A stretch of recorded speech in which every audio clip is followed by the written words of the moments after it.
Ladies and gentlemen, our referee has called a stop to this contest, declaring the winner by knockout and new MMA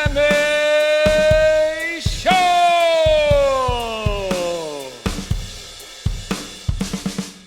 Greetings, ladies and gentlemen, and welcome to another exciting round of and new MMA show. I'm your host, Michael Hansen, and I do splendid things with microphones because I'm a ring announcer, and I'm joined this week, as I always am, by my two co-hosts who bring MMA punditry to new heights. Introducing to you first, looking sexy as hell with that new camera, Mark Priaulx. What's up, man? I have a new camera. I'm still a little shiny because of this overhead light, but I actually have pigment now. The things around me have colors. I'm like the Wizard of Oz. I've gone over the rainbow for this podcast.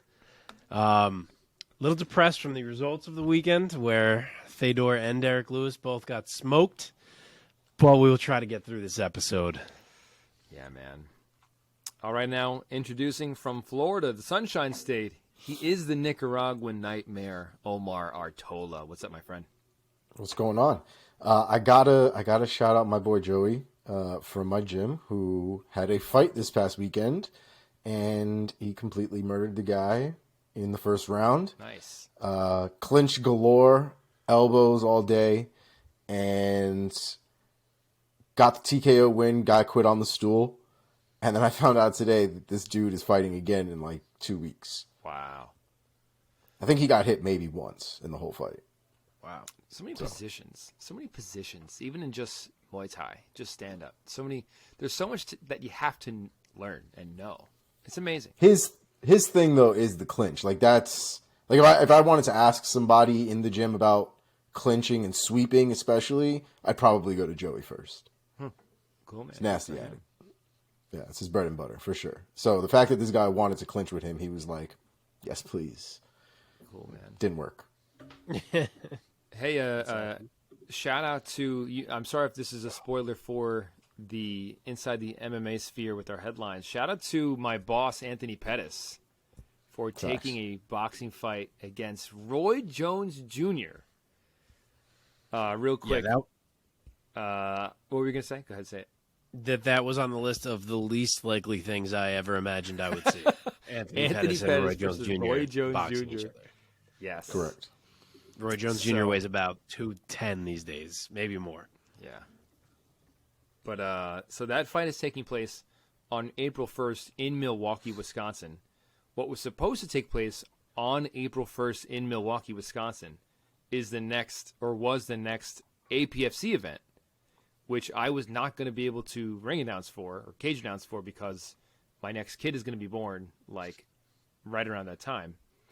But now that APFC event is going to get rebooked at some point. It might, who knows? It might get rebooked for like the week later, which is like going to be on my kid's due date pretty much. But, or it might get rebooked like a month later or 2 months later. So we'll see. But also I'm like, it's in Milwaukee. That's only like a 3.5 hour drive for me. I'm like, should I try to put my name in to announce that? I don't know. My wife will kill me. You should. Why? Why would she kill you? How close is it to the due date? Sorry, I got a text that I had to answer. Now I missed what you said. My second kid's due date is April 13th. And this is April 1st, you said? April 1st. Oh, bro, get in there. No, dude. I was born 2 weeks early. My brother was born 2 weeks early. It could happen. It could happen, but like if it happens, it's a surprise. Nothing you can do about it. I'm telling my wife that. Oh my I'm just God. kidding. Oh. Yeah, that's a tough spot. You don't want to end up missing it, you know. I know.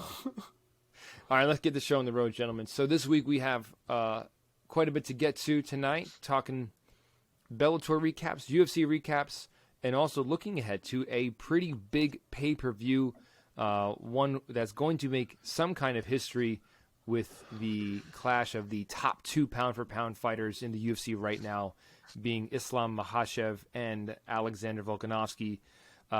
Major fight, major main event. Before we get to any fight talk, gentlemen, let's thank our audience. Hey, if you're watching this right now on YouTube, thank you so much. We love you guys. We love our audience. You guys are growing. You're getting the word out there. We appreciate all of you.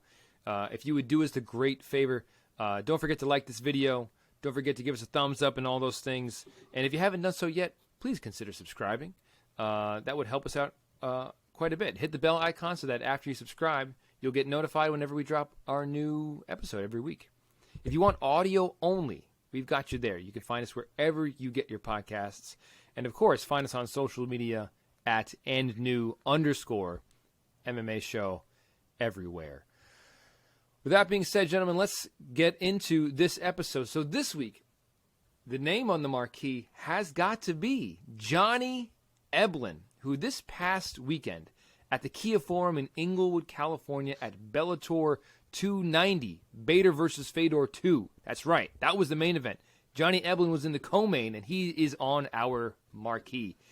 He defeated Anatoly Tokov by unanimous decision. The scorecards read 50-45, 49-46, and 49-46. And Eblen looked great defending his middleweight belt. Mark, let me throw it over to you first. What were your impressions of Johnny Eblen getting it done, defending his title?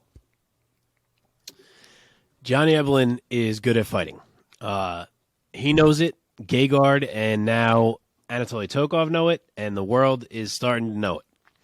He beat Anatoly Tokov clearly in this fight. I leaned Tokov's way in round 1, but it was already swinging by round 2, and it went how I thought it would, which is that as the fight went on, Eblen would find more and more success, particularly with the wrestling, and that's exactly what happened, and he completely nullified a very dangerous finisher in Tokov. He beat him everywhere the fight went. He had Tokov looking glacially slow, I thought, which may have been more of a Tokov thing. I don't know, but I thought he looked really slow in there at times. But Eblen is a hell of an athlete, and he is showing you with every fight how well-rounded he is. You really can't look past any part of his game. And he's the hottest name in Bellator at the moment. Not too long ago, it was AJ McKee, right? But now you have a lot of people who are talking about Johnny Eblen and talking about how he stacks up against the top 5 in the UFC. And his name is everywhere. This guy went from fighting Colin Huckbody a year ago to getting picked by people to beat UFC champions today. So this has been one hell of a rise for Johnny Eblen. And frankly, he deserves it because he's been great. Omar, let's get you in here. What was your reaction to Johnny Eblen's big win this past weekend for Bellator 290? Yeah, man, I'm sold on him. I was, the Gegard Mousasi was one of those, holy shit, and then you start thinking, well, I wonder if Gegard finally hit that age gap, whatever. But like Tokov is an absolute animal, and the pace that was in that fight, and I think that's where Johnny lives in that pace, and it kills people. It absolutely ruins people. And the one thing I was noticing too was even when they were, squaring off against each other and moving around and kind of feeling the movement out of each other, I noticed Tokov kind of trying to copy or ends up mimicking the pace that Johnny Eblen was also trying to put on him, just in the feints and the movement and things like that. Mm-hmm. A lot of times that's not a great thing to do because you end up falling into their rhythm, which is kind of the opposite of really what you'd like to do, right? You want to create your own rhythm. You want your rhythm to take over. And a lot of times guys will actually go slower sometimes, and you'll see fighters kind of mimic that slowness and go, it's a weird little thing. But in this case, Eblen was able to speed up, feinting forward, moving, you know what I mean? And Tokov was mimicking a lot of that, but he looked so much more uncomfortable doing so. And I think over time, he just got dragged into deeper and deeper waters as it went through. And Eblen's ability to keep up the pace for 5 rounds like that is terrifying. And I think that's what makes him, I think that's where the conversation really comes into play. Because if you ask me today, do I think Adesanya beats Eblen? I'd say there's an argument to be made that Eblen outworks Adesanya. I can't, you know what I mean? Like, I don't know if Adesanya could definitely catch him because Eblen definitely gets touched. But the work rate and the success that Eblen has doing what he does and playing that game is crazy. He's very, very good, man. And I do think right now it would be a disservice to the middleweights of the world to not put Eblen at the top of the heap and really start talking about where he would stack up. Mark, where do you... Yeah, go ahead. Sorry. No, you go ahead. I think you're going to say it. I was going to change the subject to where do these guys go from here? I was just going to say about Eblen, I'm comfortable with having him mentioned of, like, could he hang with the UFC's top 5? I'm not ready to come out and say, like, I think he'd beat Izzy, I think he'd beat Pereira, so on and so on. I get it, but especially with Pereira, I get it, the way the matchup is, that he could potentially take down Pereira over and over again. If he beats Gegard again and looks as good, I think maybe I'll start to be more open to it, but I need a little more than 2 fights to get there. But the fact that he has even put himself in these type of conversations through really only 2 fights is pretty wild. Yeah. It's the performances. It's the quality of the performances. This is not like, for example, the Danny Sabatello fight, right? Where you kind of laid on Rafion Stotts for a majority of that fight, didn't really do too much. We kind of argued about control versus damage, and we had a whole back and forth about it. That's not the game of Johnny Eblen. Johnny Eblen is forward, forward, forward. If he takes you down, he's trying to crack you. He's trying to move forward. He's trying to advance. Like, Johnny Eblen is like, for lack of a better term, he really is like an Energizer Bunny. Yeah. He's continuously moving. And again, these things Pereira could absolutely knock out Johnny Eblen. Like I'm not delusional, right? Like if Johnny Eblen gets touched by Alex Pereira on that chin, he can go down 100%.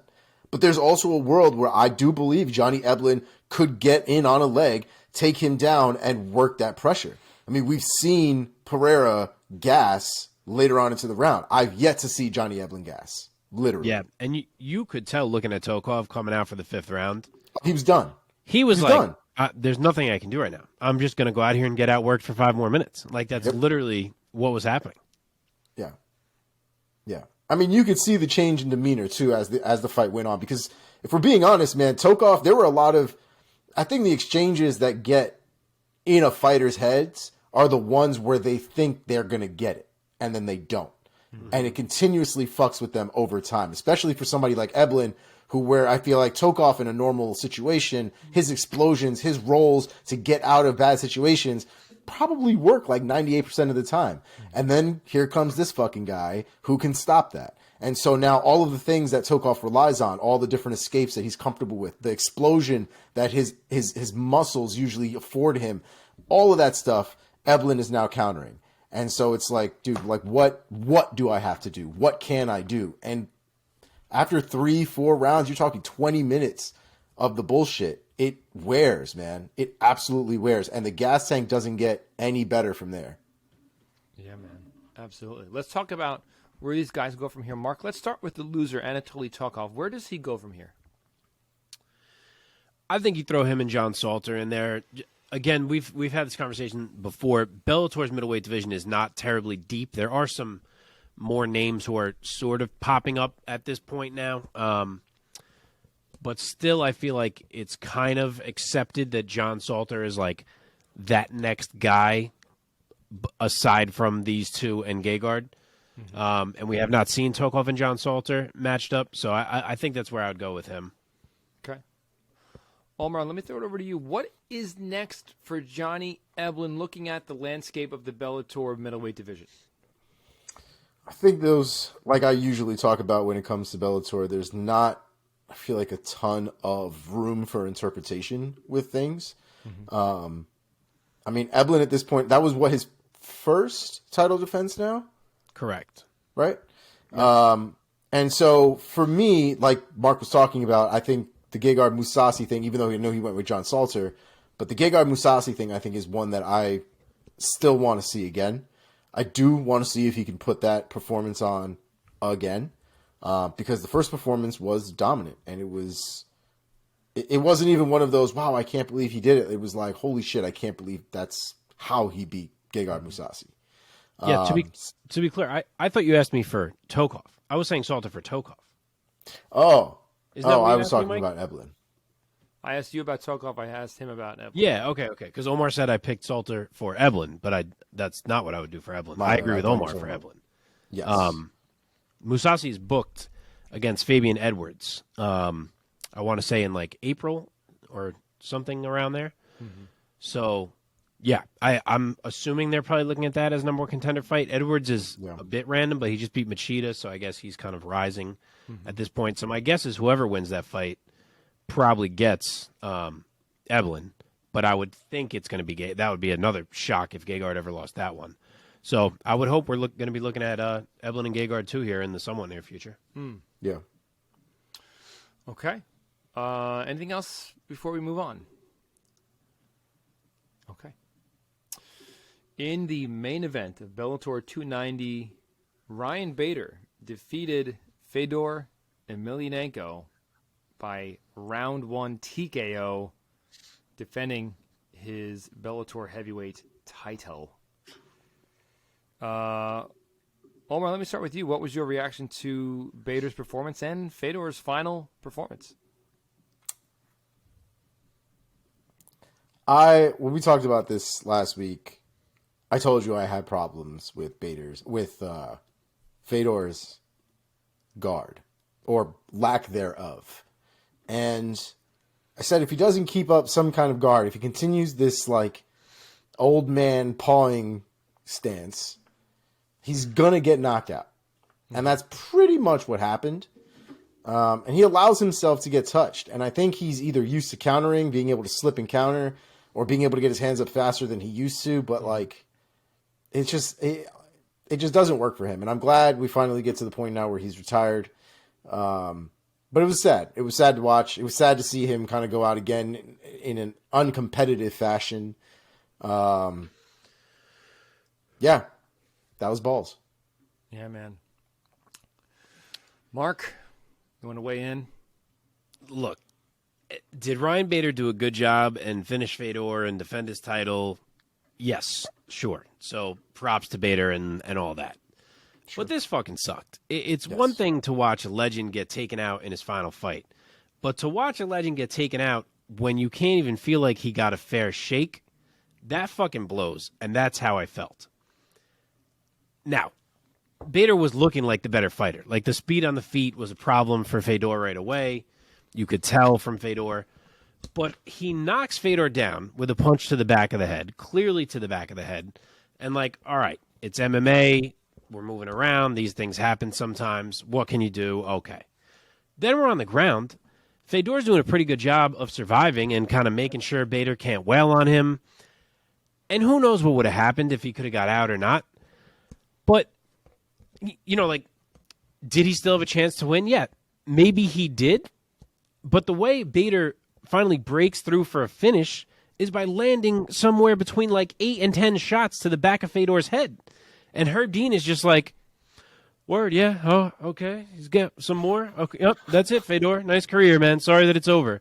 Like, can we at least give the guy some chance without him having to eat repeated shots to the back of the head to have a fight stopped? Like, that shit sucked all the way around. You know, again, like I said, we've seen plenty of legends go out where it's like, all right, he's old. He kind of got run through. And maybe he would have. But, like, at least let me feel like he got a fair chance in there without eating 8 straight punches to the back of his head to have a fight ended. Agreed. It was not a great look for everybody. It would have been nice if Bader didn't hit him in the back of the head. He could have just not done that. Yeah. Yeah, I mean, it was, you know, Fedor was getting up from having been knocked down or put down or taken down or something. He was on the ground and he tried to come back up. Knocked down. And the way he got up, frankly, was kind of irresponsible. Now, should he have hit him to the back of the head? No, but like fucking Fedor shouldn't have been turned away really either. And I'm pretty sure Bader tried to hit him with a 1-2. So the first one wasn't really to the back of the head. The second one, however, considering he was still trying to like go the other way, hit him to the back of the head. So I can see an argument both ways. The one on the ground, I'm not going to argue with because... Yeah, that's what I said. The standing ones happened. Fedor kind of tried to escape. Bader tried to chase him with it. It landed in the back of the head. Yeah. But the ground was just repeated over, and he Yeah. couldn't get through with the elbows to the face and then what he was trying to do, and he just switched to the back of the head, and no one fucking stopped him. Yeah. I mean, Yes. you think there was a chance that Herb Dean thought that those blows landed sort of on the corner or the I don't crown? know, man. He I must have. rewatched it to see, and I was like, they look pretty bad. Like, I don't know. What did you think so, Mike? I mean, I just feel like the ref in that position, he probably gives the guy on top sort of the benefit of the doubt because it's such a dominant position, maybe. I don't know. I mean, you I gotta went see to what's Twitter going right on, after, though. and I typed Fedor back of head because I was curious if I was like the only person saying this, and there was a lot of people saying it. Yeah. Yeah. I don't know. It was a weird one. So what's next? We obviously know that Fedor retired. That was his last fight. That was his farewell fight. Oh yeah, no, motherfucker's wild. Wait a minute. You're watching it? Yeah, Bro, it's so many. it's almost like he'll throw like 3 or 4 to the back of the head, and then he'll sneak a couple into his face and be like, Yes. "Oh no, we're good here," and then no, he goes back to the The back only of the way head. he opened up the clean shots was with the back of the head shots. Yeah, that's wild. Yeah. I don't even think I noticed that when I watched it. I think I was Yeah, in dude. such a rush. Well, So sorry, you said where's Bader going to go from here? yeah, what's next for Bader, especially in the heavyweight picture here? So they got a rematch booked from, at least a couple years back, between Linton Vassell and Valentin Moldavsky. Those are kind of the top guys. Obviously, Moldavsky recently fought Ryan Bader, close fight that Bader won. Linton Vassell also has fought Bader in the past, back when they were both light heavyweights, but he has been lighting it up since he's moved to heavyweight. So, yeah, him and Moldavsky are booked, and I got to think the winner of that is going to get their rematch with Ryan Bader for the belt. Nice. Omar, what about you? Any other thoughts? No, I like to let Mark do the Bellator stuff. Well, boys, let us pause and take a moment and reflect on the career of the great Fedor Emelianenko.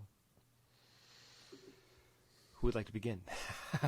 I'm going to go in, so Yeah. Give us I don't know the if you want to be eulogy. after that or before that. I guess I'll go real quick because I'm not going to spend too much time. Fedor was one of those OGs, one of the Pride guys. Kind of when you think about him, you think of Pride, and I think like Shogun. I think he was a monster of a dude. He did like to stomp people out. He wasn't too much of a soccer kicker as much as I remember, but he definitely did like a good stomping. So he was fun to watch, man. And I think the thing that was fun about him was he was always fighting guys that were bigger than him, and he was always kind of ragdolling a lot of them, knocking guys out, doing really crazy shit, being the guy that was smaller. And a lot of his fights were great to watch, and he had a crazy run, a real wild run. And it kind of culminated once he got to really towards the end of his career, but he was still competitive all the way up until these last 2 Ryan Bader fights. And it's, I'm glad to see him go at this point. I don't think he's been the same Fedor for a minute now. But the memories that man has had, the videos and the clips and all the fights that he's had are legendary, and they're a part of the MMA history forever. Yeah, man. I feel like people are going to think of Fedor as maybe bigger than he was. Like, I think people forget just how much of a sort of undersized heavyweight he was. He stood at only 6 feet even and fought at around 235, 240, which is not massive for a heavyweight by any stretch. And yet he had this aura about him. He fought with this sort of like force field of invincibility. He just had so much power, incredible hand speed. When you watch his old highlights of when he was really in his prime, man, he just presented so much danger to all of his opponents at pretty much every moment of every fight that he was in. He was good everywhere. He was proficient on the ground. Clearly was like a master on the feet with the strikes. He finished his career with 40 wins and only 7 defeats. That's right. He had 40 victories, and he did not even have double-digit losses. Just incredible stuff, man. So thanks for all the memories with Fedor. I mean, a lot of those memories are sort of a little bit in the deep past now, because even though he's just retiring now in 2023, a lot of his most classic moments were from quite a few years ago. So luckily we have the internet and we can go back and watch his highlights. So I wish him the absolute best in a career, and he's already 46 years old. So a much deserved rest is coming up for Fedor. So I will talk about the resume of Fedor for a minute here. This man is my heavyweight GOAT. I will argue that. I sometimes feel a duty on this show to make sure people understand how good guys of the past were. I have no idea what our age bracket of listeners is. Could be people who are older than us. Could be people our age. Could be a lot of kids. I don't know what it is, but for anyone who may not be super familiar with Fedor and some other guys that I've kind of done this about, I feel the need to make people understand how good these guys were. So this guy is my heavyweight GOAT. I hear a lot of modern takes of like, oh, he never came to the UFC, or like even more stupid takes of like, oh, but who was he really fighting? Just because they know he wasn't in the UFC, so they assume he's not fighting the same level of competition. And I think a lot of people don't realize that for the entire time Fedor was in Pride was the A-League. Like the best fighters in the world at that time were in Pride, and Fedor was the guy. And if we remove the one fluky loss from a cut early in his career, the man was still unbeaten 10 years in, over 32 fights. 10 years and 32 fights without a loss. When he came to Strikeforce, he was already 30-plus fights in without a real loss, and he was already 33 years old. Like, Stipe is 20-4 today. Cain Velasquez in his whole career was 14-3. Brock Lesnar, who people used to compare to Fedor, is 5-3. Fedor went 32 fights without a loss. Like, the resume is unmatched, and he beat all the top heavyweights of his time for the most part. He, Mark Coleman and Kevin Randleman, admittedly were a little before Fedor's time. They were UFC champions. They went over to Pride. He beat them. Antonio Nogueira, Big Nog, who couldn't be beat at the time. Fedor beat him twice. Mirko Cro Cop came along, beating everyone, gets all the buzz as the new Pride King. Fedor beat him. And then for all the, he never came to the UFC guys, the main people who were the UFC heavyweight champion during Fedor's run in Pride, kind of hot potatoing that UFC belt, were Randy Couture, Tim Sylvia, and Andrei Arlovsky. As soon as Pride ended, Fedor came to Affliction and fought both Tim Sylvia and Andrei Arlovsky, each of them only like a year or two removed from being the UFC champion. And he finished them in under 4 minutes combined. Then Nogueira went ahead and joined the UFC and became heavyweight champion, the guy who Fedor had already beat twice. So the argument that people make of like, oh, but did he fight everyone? Was he fighting the best? Who was the champion in the UFC at the time? He beat everyone. The only person he didn't fight is Randy Couture, which was supposed to happen at one point. It kind of slipped away. And I guess Josh Barnett at that time, too, was another top guy who he never ended up fighting. But if you want to do a little MMA math just for the hell of it, Josh Barnett beat Randy Couture. And then Cro Cop beat Josh Barnett. And Fedor beat Cro Cop. So we could use that if you want. And then now we've covered the bases of every heavyweight in the entire era. So to me, it's really tough to argue that anyone but Fedor is the heavyweight GOAT. Did things start to go downhill a bit around age 34? Yeah, sure. Did he keep fighting until he was 46 and knock out Tim Johnson, who was ranked like 15 in the world at the time? Also, yes. Like, the guy is the man. He is one of the most legendary fighters there ever was, from his highlights to the walkout music to his whole persona, the blank stare, the calmness, the stoic nature. Never said a bad word about anyone. He was unique in MMA. He almost felt like mythical in a way, and he is beloved by anyone he's ever fought. Basically, you saw all these guys in the cage with him on Saturday night, and I think it's fitting that he was the last one of all the Pride legends to officially call it a career, because he was Pride. Very nice. Very nice. He was, man. I will have to reiterate that this is kind of what I mean about Scott Coker having a certain level of respect for the fighters, because you would never see that in the UFC. No. Like getting all those older fighters all together, kind of center staging, almost where MMA kind of grew from. Like what we have now comes from a lot of the work of all of those men that you saw there, from the earliest Silver Age or Bronze Age, even all the way through to the Golden Age.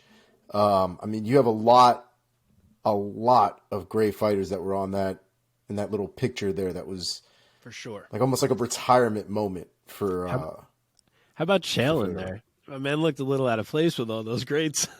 He snuck his way in. How dare you? How dare you? He never Chael lost is a one round, of the though. greatest fighters of all time. Who are you talking about? Chael. Chael, Oh, Chael Sonnen. Yeah. the gangster son, and Snuck what his is it, way the into American it. gangster?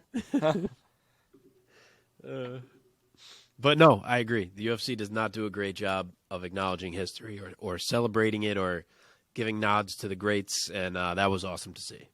Hashtag Anderson Silva justice. Boy, oh boy. All right, let's get back on this train with this episode. Let's switch over to UFC Fight Night from this past. No. Whoa, We got whoa, one more whoa, Bellator, whoa. Oh, my baby. bad, Don't my you bad. dare skip it. Man. It was the best fight of the weekend. Best I fight of I think. was gonna say this is the best fucking fight of the whole weekend. My apologies, and I picked this fucking fight. Oh, this fight was Did fucking I say great. round 2 for Brennan Ward? I might have. I believe I did. I'm not sure if who else did. I know I took Brennan Ward, but I forget Yeah. what round. Okay, Brennan Ward. In the welterweight division of Bellator, he TKO'd Sabah Homasi at 1 minute 34 seconds of round number 2 with a head kick followed up by punches. It was an incredible finish, incredible fight overall, and a great win for Brennan Ward. What a story, comeback story. Brennan Ward battled years and years of drug addiction and in and out of rehabs, I believe. And to be the Bellator welterweight stud that he is now, simply incredible stuff. Mark, let me throw it over to you first. Give us your take on Brennan Ward getting this great win. So this fight starts, and Sabah Homasi is legit picking Brennan Ward apart, like to pieces. I'm watching it, and I'm like, oh, shit, like Brennan Ward can't hang. I can't believe this is how this is going. Homasi is just ripping his legs apart. Ward is taking damage. He's bleeding. He's falling over on leg kicks. But he just keeps getting up. He keeps walking forward, getting up, walking forward. And next thing you know, he's got a takedown. He's got a back take. And yes, Sabah's fine, but now the cardio is getting brought into play a little bit. Survives the round. Round 2 starts. Ward's walking forward. He's pushing it. And all of a sudden, Sabah starts to look like he needs a breath in there. And then when that's happening, his striking isn't so far ahead anymore. And next thing you know, again, Ward is landing, and Ward isn't stopping, and he keeps coming. And before you know it, Sabah Homasi is just entirely overwhelmed by the relentlessness of Brennan Ward. So that was awesome. It was a Brennan Ward performance, if there ever was one. It literally encapsulates the fighter that Brennan Ward is. And to see him be at such a disadvantage for the first 2 to 3 minutes of that fight and turn it around as quickly as he did, just through sheer will and pressure and doggedness, was friggin' awesome. And that is a big win for him in this second Bellator run that he's having now. Omar, give us your take of Brennan Ward looking great in this Bellator welterweight win. They both look great. Sabah Homasi looked fucking amazing. He did too. I mean, how many flying knees did he fucking land directly on his face? 3? Brennan Ward went through hell in that first round because Sabah Homasi hit him with everything. And most men, I would imagine, would have gone down from a lot of those shots.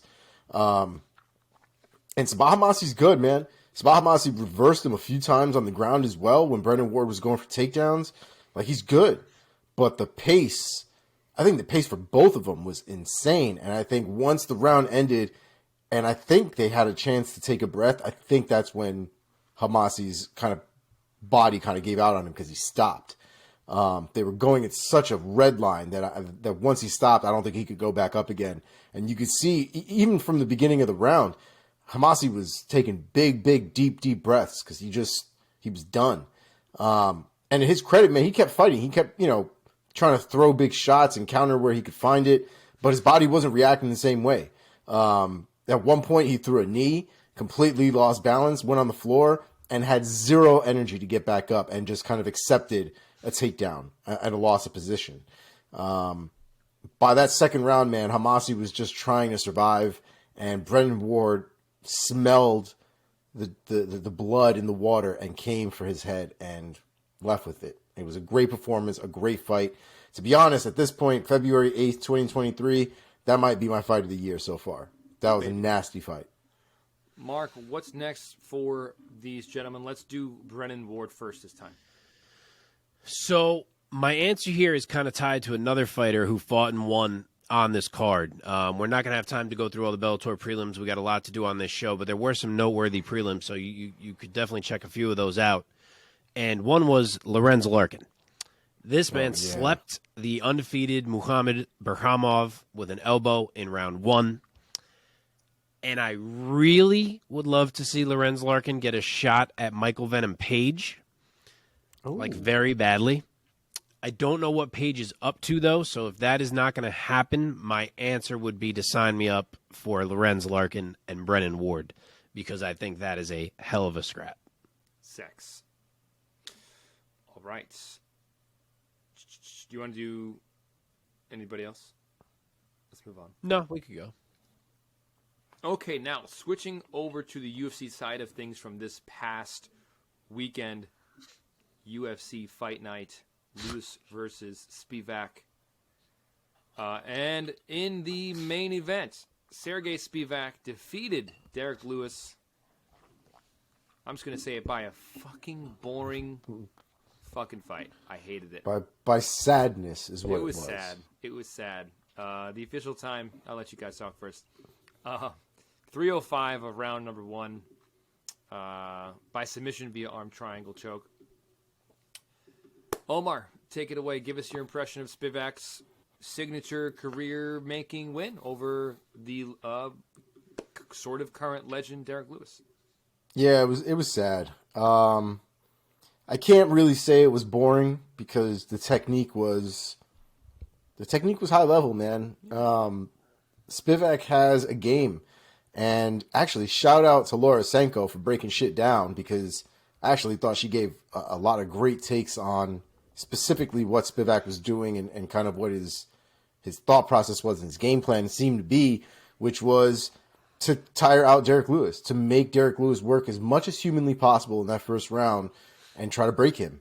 And there was a lot of, tripping him, trying to take him down, letting him get back up, letting him work for the get up, then taking him back down, letting him work for the get up. And it got to a point where I think Lewis kind of didn't have that gas anymore. Tybura or Spivac felt it and went for the choke when he went for it. I think when he first started the ground game, I think he tried to test him out, see what his strength level was, and I think Lewis was a little too much at the beginning of the round. And I think Spivac just kind of just slowly ate at him. But with bigger guys, man, that gas tank will go a lot faster, and Spivac took advantage of it. It was a good performance, man. I can't really say anything about it. It was just sad. Yeah. I mean, I hate to be one of those guys who discounts grappling and is like, if a guy wins by grappling, then it's less valuable than if they win by strikes. I get irked by when guys make that point. I find myself being irked by this win by Spivac. I feel like Derrick Lewis, I don't even know if he got to throw a punch on the feet. The fight got tangled up so quickly, and Spivac did what he had to do, and he was grappling for his life, and he sure as shit was not going to let Derrick Lewis up at all. And 3 minutes into the round, he found a choke.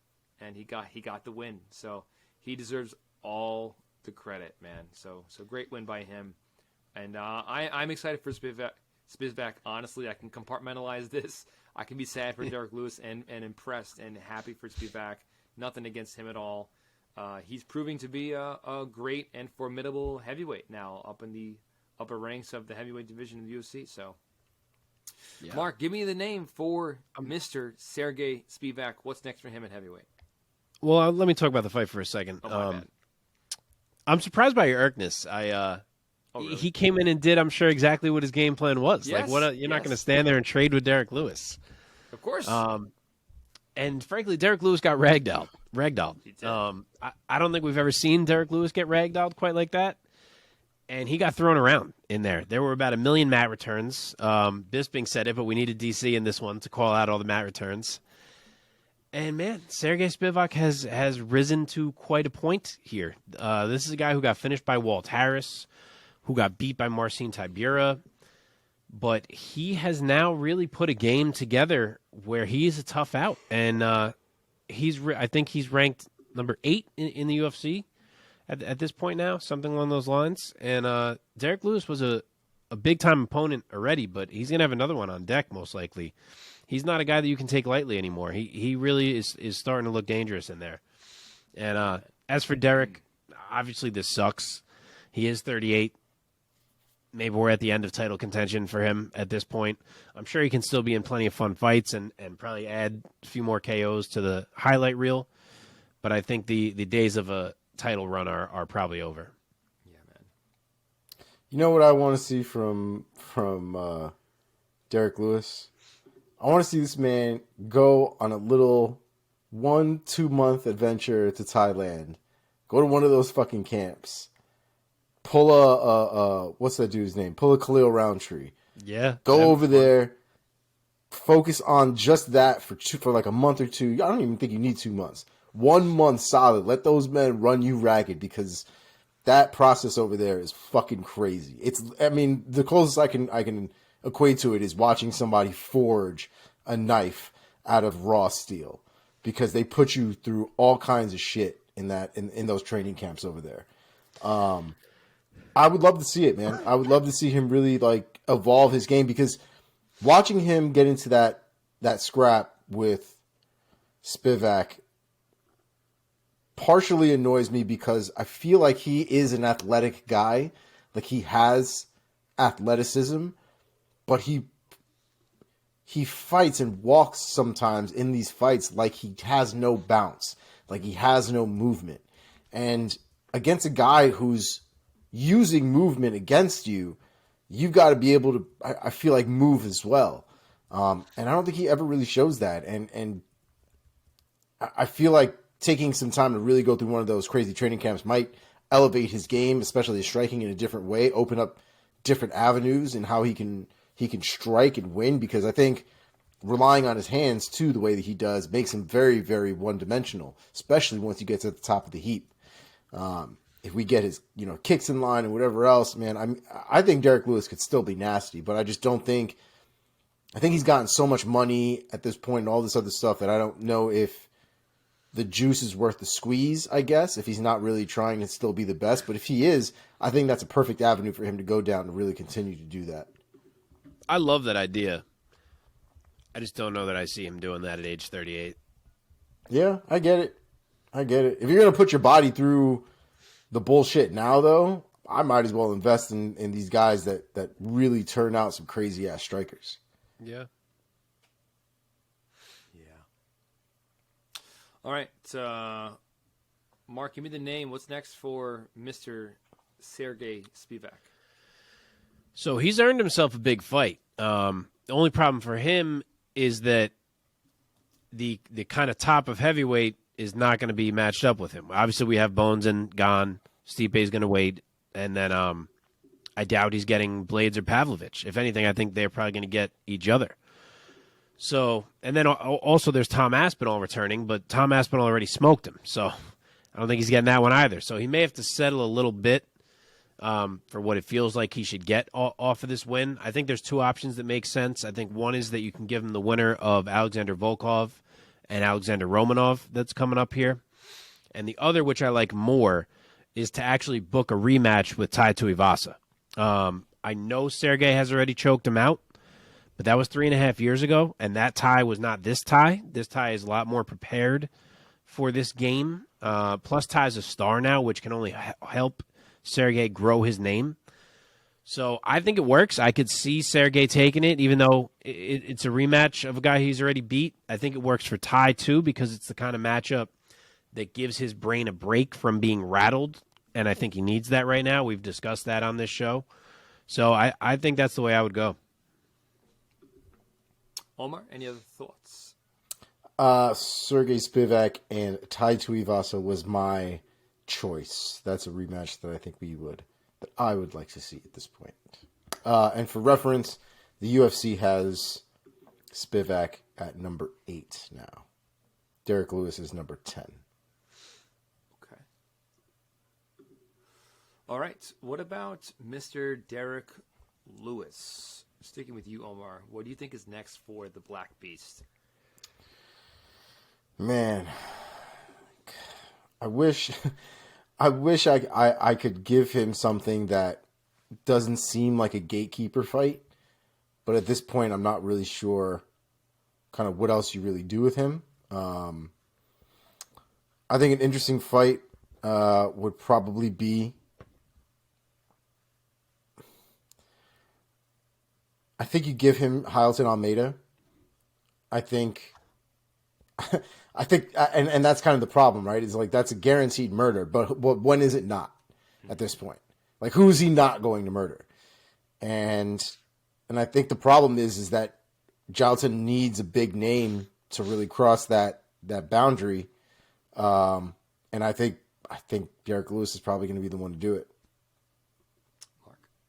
That'd be a tough fucking break for Derrick Lewis. For me, it's one I bring up all the time. I think it's really staring at us right now. It still feels wild to me that we've never gotten this fight. Derrick Lewis, Jairzinho Rozenstruik, both coming off losses. I think this is the time to book that fight. I'm down. Rozenstruik he came off a loss? I thought the Dawkins fight was his last fight. Oh, was that? I was thinking, you're right. That was after Volkov. Yeah. But even so, my point would remain because they're at similar points. Beating Dawkins didn't shoot Rozenstruik up the ranks by any means. Correct. And to be fair, Rozenstruik is number 9, and Derrick, like I said, is number 10. So they're right there. You go. But you're right. Good correction. I forgot that. Well done. All right, let's move on.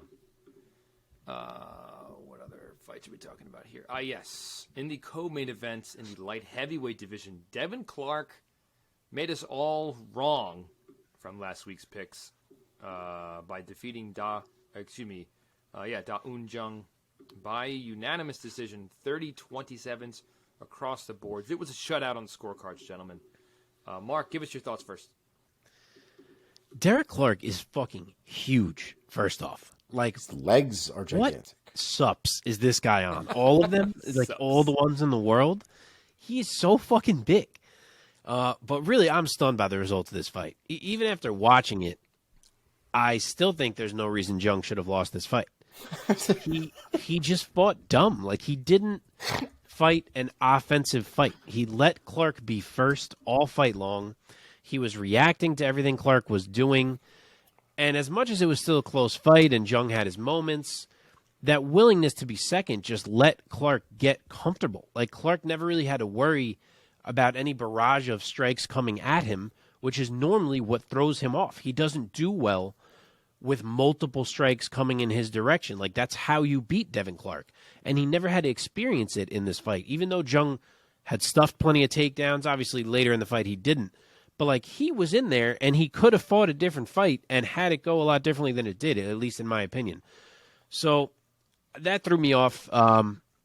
Clark did well. He was able to set a pace. He was able to find openings in the clinch that he needed to kind of penetrate that takedown defense, and he gets himself a very big win. So here we go again. I said this last week. He's a guy who makes you think he's improving one fight, and then you see him again, and you realize he's not. So now we're on step 1 again. We'll see what happens next fight. Damn. Yeah, man. That's rough. No, I totally agree, because this fight was really annoying because after a certain point, it seemed like Da Un Jung was more concerned about stopping the takedown than ever returning against Devin Clark. Agree. And it cost him, because at some point you can't. I mean, you can stuff every takedown, But the only way you stop them from having effective takedowns after a certain point, especially against an NCAA goddamn wrestler, is making them pay for every failed attempt. Like, throw a knee, throw an elbow, throw a kick, fucking throw something. But Devin Clark was allowed to do what apparently he does. His striking is fucking horrid, though. Like, it is visibly terrible. And yet, he landed a couple of punches because of how uncomfortable Dao Jung was in there, and was able to throw or get his takedowns whenever Dao Jung was frozen in there, not knowing where anything was coming. And you could see the ability that Dao Jung had in the first round when it came to stuffing the takedowns, and you know what I mean? It forced Clark to chain wrestle, but Dao Jung was good enough to kind of prevent a lot of that early. But that was all he was doing, and that was all he was focused on. And eventually his body wore from it. There was nothing in between that he filled the time with. Like Mark said, I think he fought that wrong. That was just not the way to do it. I still don't believe that Dao Jung is a worse fighter than Devin Clark. I still think he's a better fighter than Devin Clark. I just think he did all of the wrong decisions in that fight. Mm-hmm. Okay, quickly, let's give me a name of where Devin Clark goes from here. Omar, looking at the rankings of 205. By the way, Devin Clark, every day is leg day. That guy's thighs are bigger than my body. Insane. Yeah. I don't know how he buys pants. Like, he must have to get custom-made pants all the time. He just probably just. Do you think he wears pants? He just wears sweats. He probably lives in sweats. Like, what? His suits must take so much work. He doesn't. I mean, you just get a custom suit, I guess. You don't buy one and alter it. You get a custom one. But Jesus, I don't think he's got. You ain't seeing him in a suit. He's not making. Maybe he's not making that paycheck just yet. You know what I'm saying? Got some khakis. I mean, what do you mean? I have suits. You have suits. Like, we go to weddings and shit. He needs suits. But there's so much extra. There's so much extra material they're gonna have to use. Like, he can't. They're gonna have to get a whole new set of like silkworms and build that shit from scratch. It's not gonna be great. It's gonna be pretty expensive. All right. Enough about this man's thighs. Oh, am I supposed to be matching him up? Do it. Somebody say words. Give me Devin Clark and Carlos Olberg. I think that's a good fight to make. I think it's a good next test for Carlos Olberg as he's moving up. And we'll see if Clark can get past a guy who will put strikes in his face. I just noticed. I don't think I made a pick. I think I just went right into this man's thighs. I think you might have. Right? I was going to go with Ovince St. Preux. I think that'd be an interesting one. I think OSP has the ability to stop the takedowns and has the hands to put Clark out. But that's what we said last time. So okay. Let's move on. Moving on down the line. Moving on down. One more fight that we're going to really talk about here. In the heavyweight division, Marcin Tybura defeated Blagoy Ivanov by unanimous decision. 30-27, 29-28, 29-28. Omar, why don't you start us off? Give us your thoughts on Tybura. I think we all took him last week, so this time Tybura made us all winners.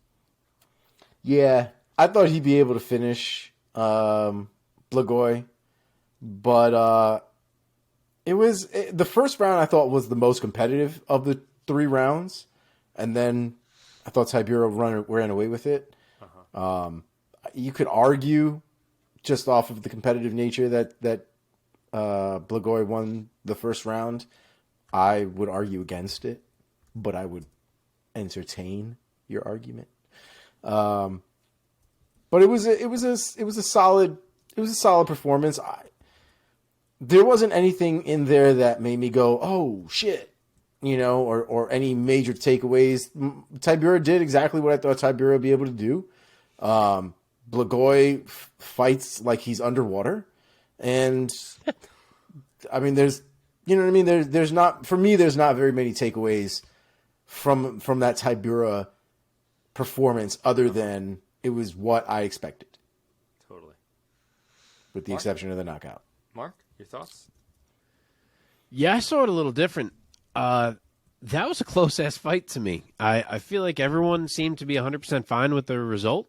But I thought Blagoy won round 2 of that fight. And I agree with Omar that round 1 was super fucking close. And Yeah. I watched it twice, and I can barely figure out who round 1 should have gone to.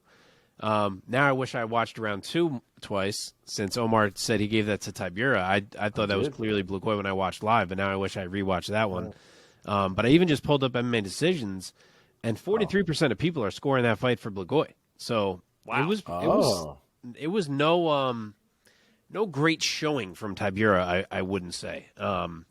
I'm fine with him winning. He did win the overall fight, as I always reference, because round 3 was very clearly for Tybura. He went to the grappling.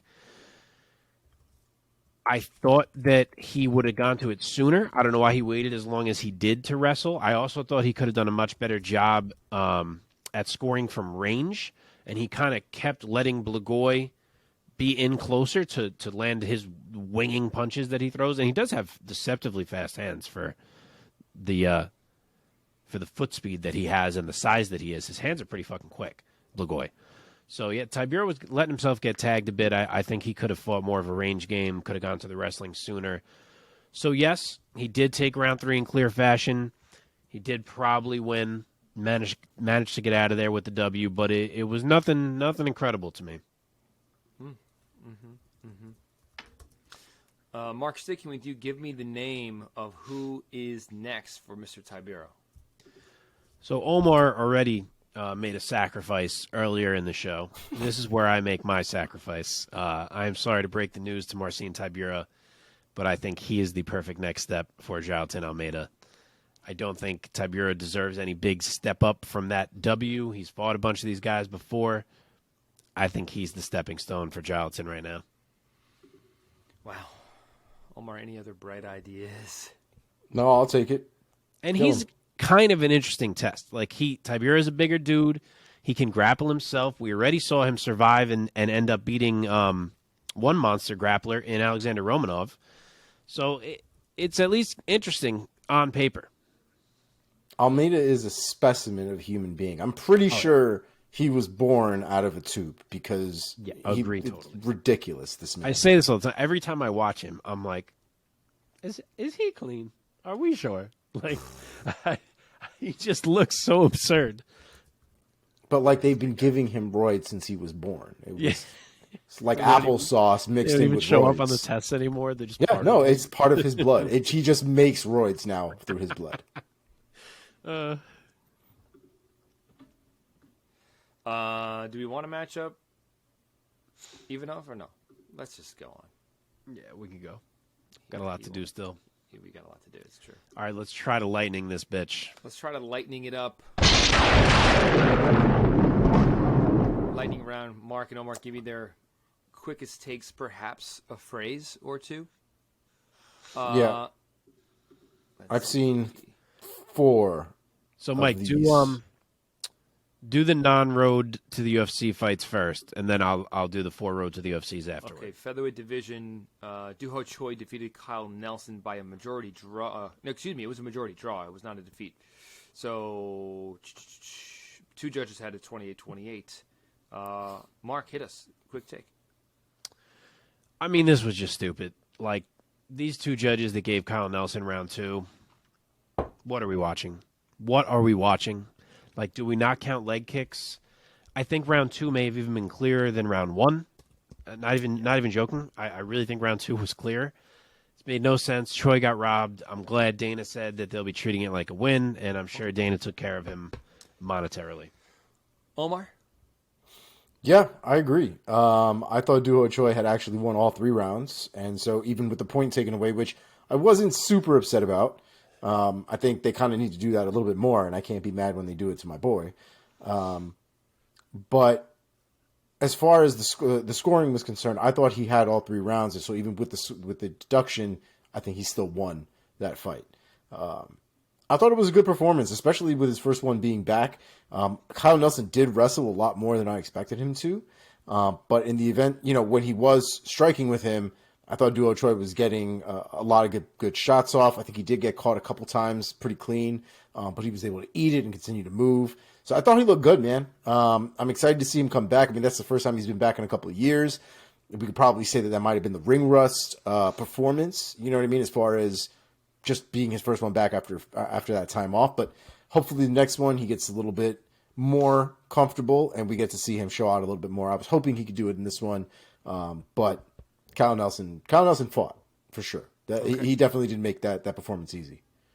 Okay, in the welterweight division, Adam Fugit defeated Yusaka Kinoshita by round 1 TKO. Omar, take it.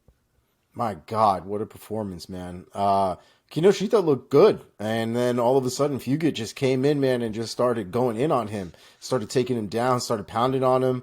It was a fantastic performance for Fugit, and I believe a comeback, if I'm not mistaken. But what a fantastic performance. Mark?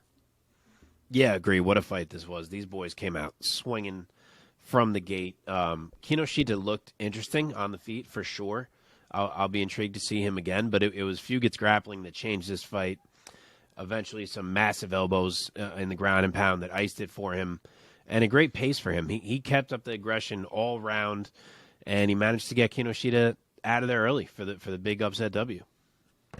My man Joe Martinez getting Kinoshita a little wrong. I listened back to it. He definitely said Kenosha. I was like, dude, you know what? Now that I'm thinking about it, they were saying on commentary Kinoshita instead of Kinoshita. Something like it was like Kinoshita. Something like that is how he says it. Kinoshita. Yeah. Something like that. Oh, maybe I'm wrong. Joe Martinez, he's fucking amazing, so he can do it in my book. Yeah, I forgot they were saying it that way. Okay, featured bout on the prelims on ESPN Plus UFC Fight Night in the lightweight division. No. Go to Jun Young Park, remember, for Omar? Okay, the Korean Tiger, Jun Young. No, fuck. Which one? The Iron Turtle, Jun Young Park. Round 1 submission of destruction over Dennis Tululian. Who wants to go first? I'll go. I'll go first real quick. Jung Park looked great, man. I mean, the control and the transition between the stand-up and the ground I thought was fantastic, but the control that man has is kind of terrifying. I'm pretty sure that Tululian is also a ground fighter, if I'm not mistaken. Maybe I am. But he looked like he was having some problems there on the ground for a minute. And I thought Jung Young Park sealed the deal really quick. I mean, it was a fantastic performance and could really do anything better than what he did there. Yeah. Mark? Woo, boy. This was a show from Jun Young Park. Takes Tululian down, lands directly in mount, bombs some elbows, cuts him wide open, forces him to turn over, immediate choke, like freaking clockwork. You can't ask for a better performance than that. So, yeah, he showed out here. Absolutely. Okay, what's next? What do you guys want to do next? Tyra, and then we'll go to the road fights. Tatsuro Taira, round 1 submission over Jesus Aguilar. Mark, why don't you take it? Bro, Tatsuro Taira is good as shit. Like, he did kind of dive into an arm-in guillotine early, but he was fine, and he just had to be smart and patient in getting out of it. But once he's out, it is just immediate position progression. Like a triangle set up from top, gets turned to bottom, tightens it. Aguilar kind of has his hand in there blocking a choke, so Tyra's like, all right, transition to the armbar beautifully, puts an end to things. He is very, very slick, and I will say it again, enough of the debutantes now. Let's test him against someone who's actually been around the block a little bit because the talent is very obviously there. That's right. Oh, boy. Omar, did you go Omar, did you do that one? I did not. Tyra's a beast. He's an absolute beast. I love his transitions. I love his adjustments, his ability to go from one position to the other, continue to flow with it. His striking, I think we talked about before, but I think he showed out his grappling a lot more here. I think there were points, though, where I wanted I thought he might have had the crucifix position in a few instances, and maybe it was a choice to not go for it, maybe because he wanted to get the mount instead. But I thought he could have done a lot of damage from the crucifix position. I think he got into it at least twice, or was at least close to getting into it. But it didn't really matter because he rolled right into a triangle choke, adjusted since he saw the triangle choke wasn't working out for him, ended up sneaking in a nice little armbar, and he went home with a beautiful finish. Yeah, man. Anything else you guys want to do for Lightning? Any quick tips? Yeah, so now you can do the road fights. Because remember, Omar hadn't seen the road fights, so I'll do quick recaps of these. Yeah, there's the other 4. If Omar didn't see him, Mark, why don't you just run him down? Okay, so, yeah, we had 4 weight classes, 4 finals. I did not watch the show Road to the UFC, but I watched the finals here on this card. So the lightweight final was Anshul Jubli with a round 2 TKO over Serghei. It's surprising that they were talking about Serghei collecting knockouts on the show. Sorry, I'm going to say it's not surprising because that guy throws friggin' hammers. Oh, yeah. But it didn't matter here because the grappling of Jubli was just too much. He was the bigger man. He was able to take him down when he wanted. He controlled him almost the whole fight, and after a few sub-attempts, just decided to bludgeon him with ground and pound and close the show. So Anshul Jubli from India is the lightweight Road to the UFC winner. Then moving on down to featherweight, we had, I believe it was Jung Lee is how it was pronounced, winning a split decision over Jia Yi. Lee had a bit of a tough time getting going in this one. Yi was really leaning on the grappling to try to stall the fight out and kind of get Lee tired. But it didn't work. Lee was able to push through kind of by mid-round 2 and turn the tide. It was a tough fight to score. There was a lot of control time for Yi. But I do think the right man won. I thought Lee was the one doing the damage. I haven't rewatched it, but I had a 29-28 Lee on the first watch. And that's the way it shook out with the judges. So Jung Lee is the featherweight road winner. This next one, bantamweight final. Rinya Nakamura, round 1 knockout of Toshiomi Kazama. Bro, what the fuck? Like, again, I did not watch Road to the UFC, but was this guy the star of the show? Because he came out a million miles per hour, caution to the wind, throwing and landing a million shots, and just fucking handing out naps. Like, what a debut for Rinya Nakamura. That was really impressive.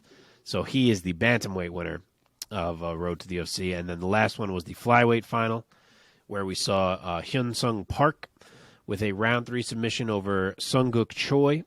Park had to battle in this one. They were saying that he's normally a fast finisher, but it did not come here. Choi was doing well. Park was behind kind of halfway through that fight, I would say, and he had to work his way back, but he found the back in round 3. He does a great job of attacking and re-attacking and re-digging multiple times with that choke until he was able to sink it in and gets out of there with the W, so he was the flyweight winner. And that was it.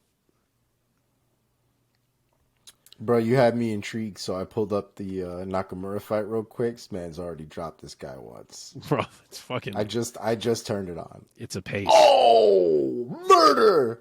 Yeah. Murder. There you go. Yeah. Murder. Yeah, it's a lot of violence happening a lot of quickly. Oh. Yeah, he's intriguing. Definitely the most intriguing person from this road show in terms of these first performances. Man, you need to put that left hook on a plate somewhere and serve that shit up all day. God damn. Let's put a bow on UFC Fight Night, Lewis versus Spivac, by finding out who rose and fell in Mark's very own rankings system that we call affectionately the Priaulx Rankings. Mark. Welcome. It is a brief Priaulx Rankings this week. We have 2 risers and 1 faller, so not quite the extensive list. The first riser is going to be Serghei Spivac. He was number 10 in my heavyweight rankings. He is now number 7 in the rankings. The UFC has him at 8, or really at 9, because they haven't reinserted John Jones yet, and I have since he's been announced for a fight. But I have him at 7. He's already beaten Tai Tuivasa before. I feel like he deserves to be ranked that highly off the run that he's on right now. Other one is Devin Clark. He moves from number 24 to number 19 in my light heavyweight rankings. I said it earlier in the show. I said it last week. This guy moves up and down my ranks like he's playing freaking musical chairs, but he makes another move up off of this win. We'll see what he does in the next one. And then the faller, sadly, expectedly, Derrick Lewis moves from number 6 to number 9 in my heavyweight rankings. It was time for Derrick Lewis to move down the line. He's clinging to a top 10 spot still, but he's going to have to fight for it in his next fight, I would imagine, because he's going to be fighting someone else who's kind of right on the edge there, if I had to guess. Yeah. That is it for this week's ranks. Very nice, sir. What do we got next on the docket? Probably some headlines. That's right. We're going to go inside the MMA sphere and find out what's going on in the MMA world, but outside of the cage. Omar, what have you got for us this week? Take a quick sip of my chocolate milk out of my bow cup. It's delicious. Love it. You're just so you. You're just so unabashedly. Oh, I'm very me. I'm totally aware. I love it. Totally aware. You got to be.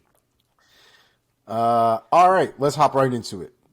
The big announcement from this week was the Conor McGregor Power and Michael slap. Chandler No, I'm kidding. are going to be headlining the new season of Tough, which is running from May through August, I believe May 5th to August 20-something or whatever.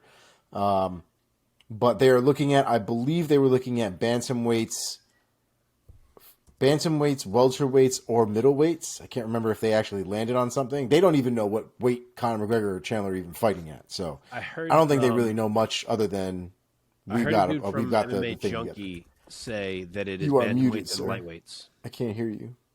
Huh? I can hear him. Can you hear me? Yeah. Oh, sorry. That was me. I was just saying that I heard a dude from MMA Junkie say that it's bantamweights and lightweights. Bantamweights and lightweights. Okay. And he said that we may see some familiar faces, whatever that means. I don't know if that means from past toughs or if it means actual dudes who have fought in the UFC. Oh, interesting. I'm Maybe intrigued. an all-star kind of season or like a redemption season. Yeah. He said he worded it as they're definitely trying some things. So whatever that means. Well, they need to. There is speculation that the fight between Chandler and McGregor will be at 170, but nothing is set in stone by far. So we'll keep looking into that. Next on the list, Kevin Lee, back in the UFC. Looks like things with Eagle FC did not work out the way that we thought it would. And he returns to the UFC and expects to be on the octagon floor this spring. Next on the list, Dan Hooker, out of his UFC 285 event with a broken hand. Currently, the UFC is looking for a replacement for Jalen Turner. The next bit of news here, we kind of alluded to earlier if you were listening. Mike, who is a ring announcer for APFC, spoke about Anthony Pettis fighting now for Gamebred Boxing 4, which is going down on April 1st in Milwaukee. This is obviously Jorge Gamebred Masvidal's promotion, boxing promotion specifically. And I'm going to run down the card for you real quick. It's a crazy card, bro. What the fuck? What the fuck? Okay? So Literally. we start with what we've already said, or what Mike already said, Anthony Pettis versus the legend Roy Jones Jr. Main event, headliner. Followed by the co-main event, Vitor Belfort versus Jacare Souza. What? Yeah, Boxing. my man In Jacare is trying to die. Like, has And someone I don't explained think- to him that you can't grapple in boxing? I also don't think Vitor Belfort has not been on the shit for forever. So, Yeah. I mean, his muscles are probably have muscles. Yes. So. Yes. Yeah. Yikes. Next on the list, a bit of a shock. I should also mention, and I will once we reveal here, but this fight is Jose Aldo versus Jeremy Little Heathen Stevens. What? Boxing.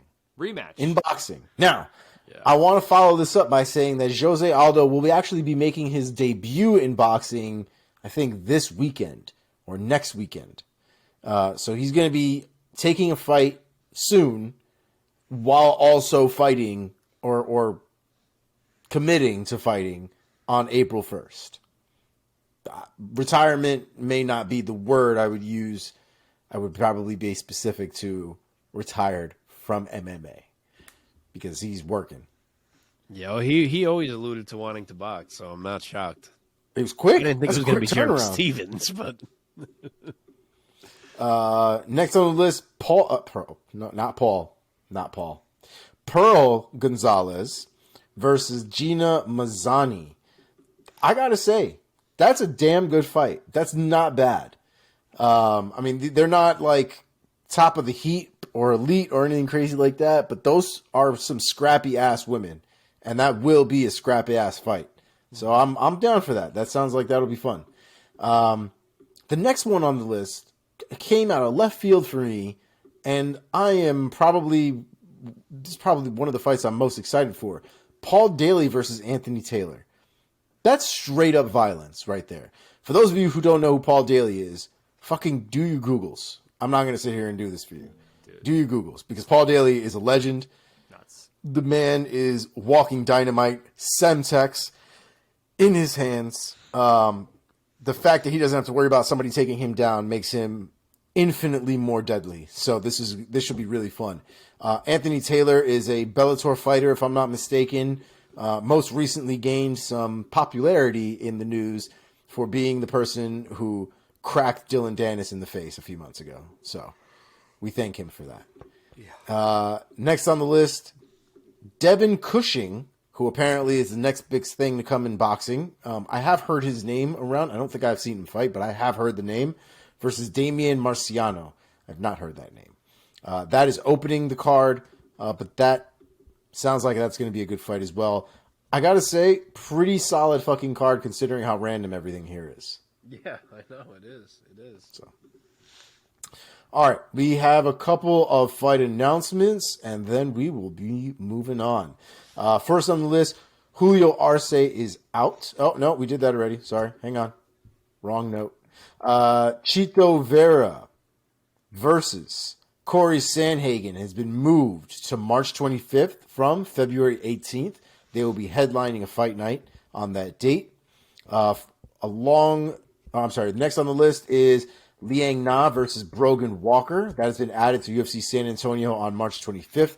For those of you unaware or unfamiliar with the name, Brogan Walker was the runner-up of the recent, one of the more recent tough seasons, if not the recent tough season. Yeah, most recent. Very good fighter, very scrappy, really well-rounded. She did not win tough, but she definitely made it a fight for Juju. Next on the list, Michael Chiesa versus the man, Li Jing Liang. That one has been added to UFC's 287 event on April 8th. Justice for Justice. Lee. Justice. Amen. Let's get the suit rolling, baby. Let's get it ready. Brandon Royval versus Matthias Nicolau has been added to UFC's April 15th event. Great fight. I know this one had Mark's nipples all kinds of messed up. I know it. I was just glad to see it so we know that freaking Pantoja's getting Moreno. That's all. Next on the list, Brad Tavares versus Bruno Silva. That one's been added to the UFC's April 22nd event. I like that a lot. Waldo Cortez Acosta versus Marcos Rogerio de Lima has been added to UFC's 29th event. It's a good fight. Man, it's a solid fight. Yeah, isn't De Lima still on a winning streak? I feel like he deserves more than that. Or did he lose that? I'm forgetting. I don't remember.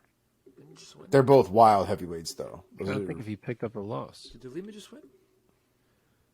I should not winning streak. He lost 2 fights ago, but he did just beat Arlovsky. Yeah, I don't know. I thought he'd get more than that. Yeah. I don't even know if Arlovsky's really a gatekeeper at this point either. I mean, he's certainly above Waldo Cortez Acosta. Well, I guess that's true. Last on my list, Jessica Rose Clark versus Tainara Lisboa. That's been added to UFC's May 13th event. I'm going to take a quick second here and just kind of shout out this fight because Tainara Lisboa is a fucking animal.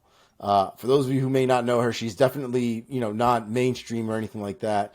But Tainara Lisboa is, let me look at her record real quick, 5-2. Okay. She's got a 3-fight win streak going on right now where she's basically murdered every single girl that they put in front of her. Her losses are to her first loss ever in Muay Thai was to Valentina Shevchenko. Then her next loss was to Norma Dumont. Something tells me that there was a discrepancy probably in the weight there. And she goes on to continue to fight and then loses to somebody named Lorraine Santos. And if you look at Lorraine Santos hasn't pretty much lost at all and also murders girls.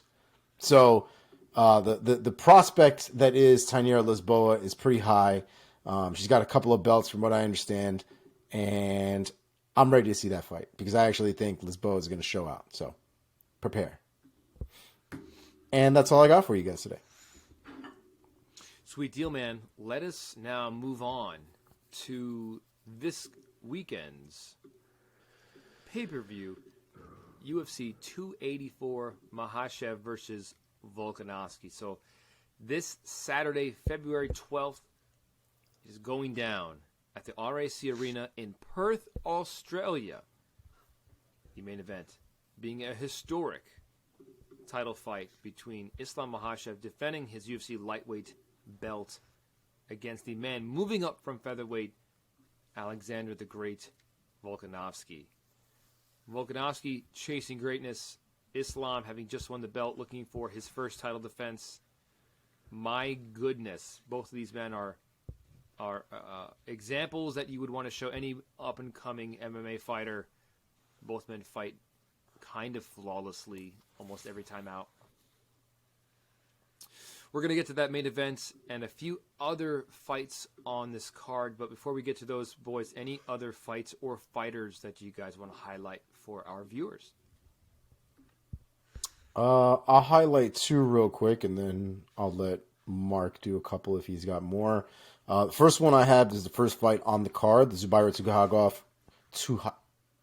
Someone do it. Tukhugov. Thank you. Versus Elves Brenner. I like Zubaira. I like watching him fight. I think he's a solid fighter. Comes out of that Magomedov camp. I think he's a good one to watch. I think it'll be a fun fight. I don't know anything about Elvis Brenner, but Zubaira is a fun one to watch. Next one on my list is just Luma Lukbunmi. She's always a fun fight to watch, always exciting, very good Muay Thai. She's fighting Elise Reed, who's actually also a very solid fighter in and of herself. But I think Lukbunmi, takes this one, and I think she does it in a nice, fun fashion. So those are my two. Okay. Yeah, agree on Loma. I could see her putting on a show. Tukhugov is actually moving up to lightweight for this fight. He was always a solid featherweight, but he has had some issues with weight, so he is moving up. We'll see if he looks any different up a weight class. He never felt like the biggest featherweight, so we'll see how this goes for him. And yeah, the other one that I will call out is Jamie Mullarkey versus Francisco Prado. Prado is young kid. I think I remember seeing he was only like 20 even, or 22. I think he was 20.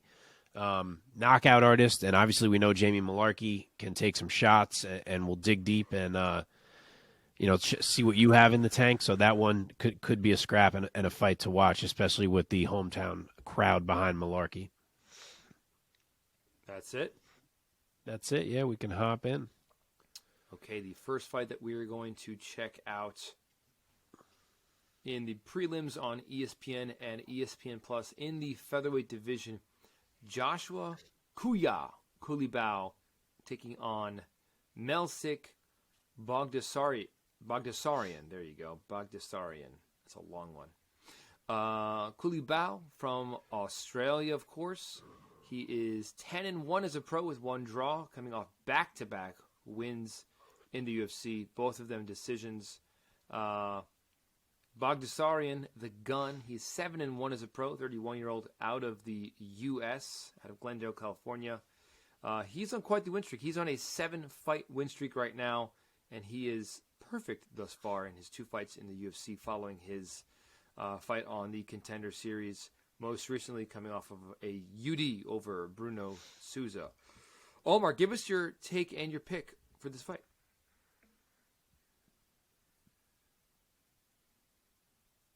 I can't. Omar, you're muted, bud. Now I can't hear you. And you are muted, actually. Now I am muted. Fucking chooch. I like Baghdasaryan here. I think that he's got a lot of good skills, a lot of good striking here. I think we've seen Culibao not necessarily put on a performance that makes me think that he'd be able to stop Baghdasaryan. Baghdasaryan? Yeah. Baghdasaryan. And so for that reason, I'm going to go Baghdasaryan by round 2 KO. Mark? So this one's a dead pick'em. Both guys are minus 110 on the odds. There is a 1-inch height and 3-inch reach advantage for Culibao, which could be a factor. They've both looked very good to me. I'm having a hard time calling this one. Melsik hasn't fought in 15 months, which kind of makes this even more difficult. I wish I saw him in action a little more recently. But Culibao has looked good. He started his UFC career 0-1-1, but has looked really sharp, I thought, in his last 2 performances. He's a well-rounded dude. He's dangerous. I could see if he kind of goes more so to the grappling, maybe he could make this more interesting, but I just am getting the vibe that Melsik may be a little bit too composed and crisp in the striking for Culibao. So I could see it go the other way, but I'm going to lean toward Melsik winning a decision here based on the striking. Yeah, out of his 7 wins, 5 of them have come by way of knockout or TKO. I'm also leaning towards Melsik just for the power edge here. I've been impressed by his striking thus far, so I'm going to go with him round 1 knockout. Boom. Okay, moving on to the light heavyweight division. Tyson Pedro taking on Modestas Bukauskas. Pedro 9-3 out of Australia, coming off back-to-back wins over Harry Hunsucker and Isaac Villanueva. Modestas Bukauskas, the Baltic Gladiator, the 28-year-old out of Lithuania. He's 13-5 as a pro, also coming off back-to-back wins, most recently over Chuck Campbell. Mark, give us your take of this fight in the light heavyweight division and your pick. Okay, so Pedro is a minus 250 favorite here. Bukauskas is plus 200. I actually thought it might even be wider than that, so they are giving some respect to Bukauskas, which I guess is fair. They just absolutely refuse to move Pedro up the line here. I know Bukauskas is a late replacement in this fight. I forget who he replaced, but it wasn't anyone great either. I don't know why we're like so slow rolling Tyson Pedro.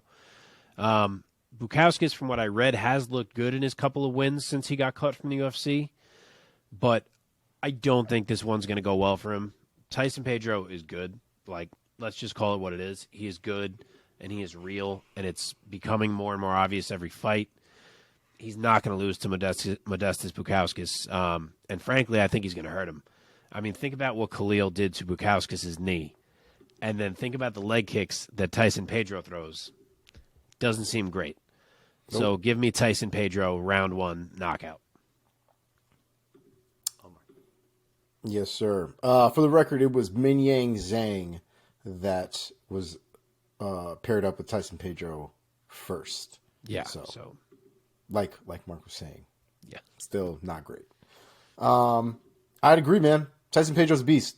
I've always been Team Pedro here. We've had a lot of time off in between his last 2 losses and his most recent 2 wins, and he's looked goddamn fantastic. I don't know why they're slow rolling him. I don't know if there's a specific reason or if this is just choice. But either way, I do love watching this man perform. So I'm not going to be super mad at it, but I do wish they would give him somebody with some consequence.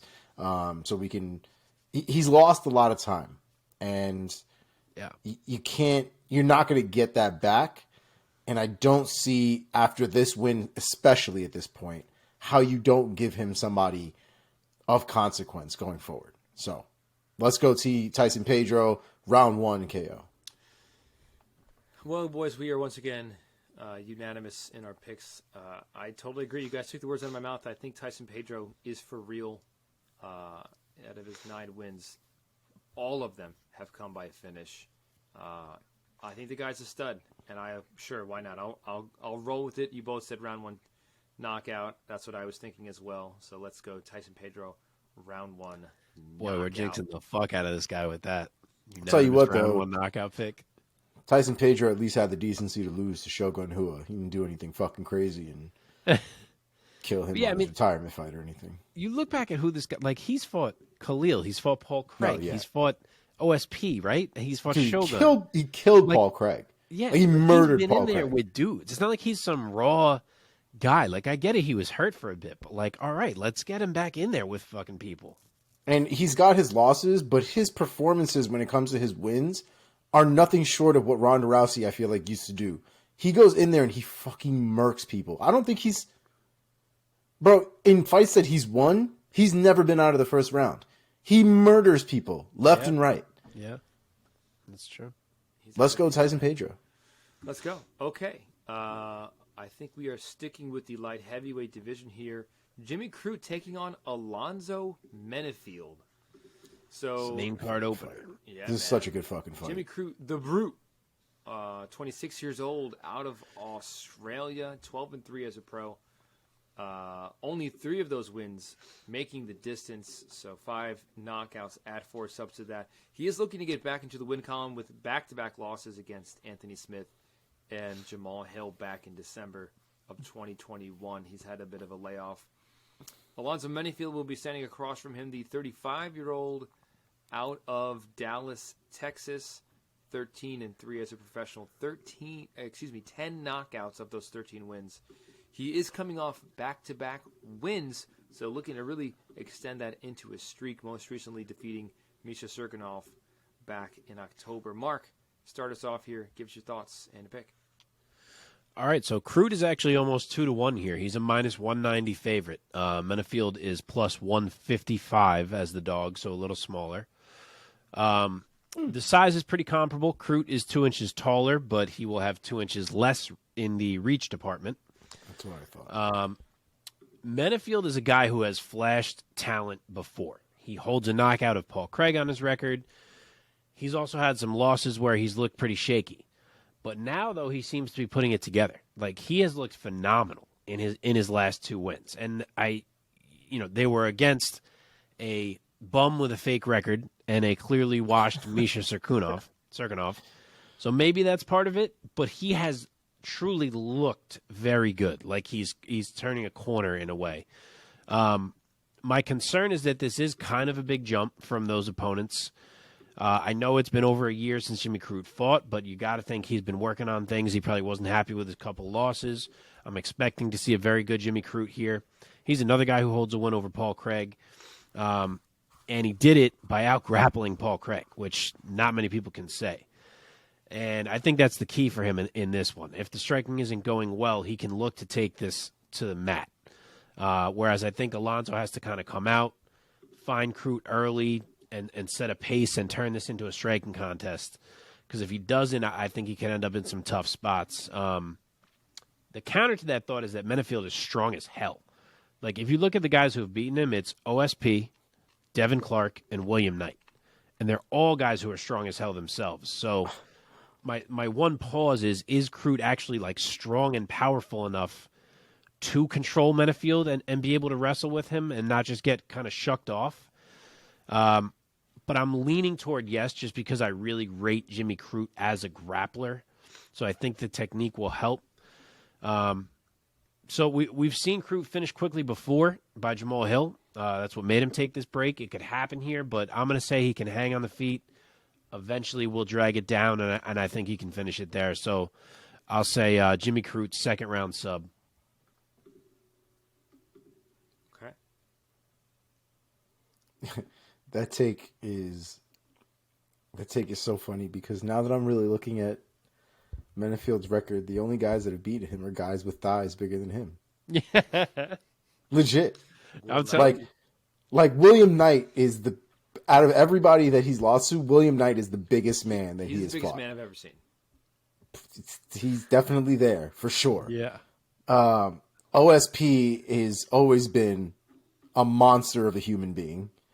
And we just spent like 5 minutes talking about Devin Clark's thighs not too long ago. Yeah. So I think as long as his thighs are bigger than the opponent's, I think he wins. Honestly, man, like I have real trouble picking this fight. Jimmy Crute is very, very good. But like you said, man, Alonzo has looked better in his last 2 fights, and more than that, he's looked different. So to me, this is not something that he could have done in his fight prior to that. It looks like something that he's picked up and is incorporated properly into his game, which leads me to believe that this is going to continue, and we won't see the Alonzo Menafield prior to those moments, which are kind of hit or miss, to be honest, especially with his striking and his setups. They weren't really there. If he caught a guy, that was generally where he got away with the wins and things like that, because his power is significant. And I do think that he will be able to stop a lot of the takedowns as a result of his strength, just pure strength. And if he gets it done within the first round, I don't think he'll really need the gas for the 3. So I'm going to go with Menafield by 1 KO, round 1. Totally agree with Omar on this one. I'm a big fan of Alonzo Menafield. I'm a believer in his power. I mean, out of his 13 wins, I think 12 of them are finishes. So I think he's going to hurt Crute. And I'll go with Omar here. I'm going to say round 1 knockout. I don't think Crute is going to be able to handle Menafield's power. And Crute can get hit. And Menafield's going to touch him, and it's going to make a big difference. So we will see. Okay, going up to the heavyweights. Justin Tafa, the bad man, taking on Parker Porter, the not-so-good man. I don't mean that he's not so good. I mean, like, he's also bad, but maybe not as bad as Justin Tafa. That was terrible. Can you cut that out? No, leave it in. Fuck it. Justin, bad man Tafa, the 29-year-old out of Australia, 5-3 as a professional. All 5 wins coming by way of knockout. One of those was his most recent fight, a first-round knockout with a devastating head kick against Harry Hunsucker back in 2021. Parker Porter, 37-year-old out of Hartford, Connecticut. 12-7 as a pro, 5 knockouts, 3 subs added to that. Looking to get back in the win column after getting choked out by Jailton Almeida back in May. Omar, why don't you take this one first? Give us your take and your pick of Tafa versus Porter.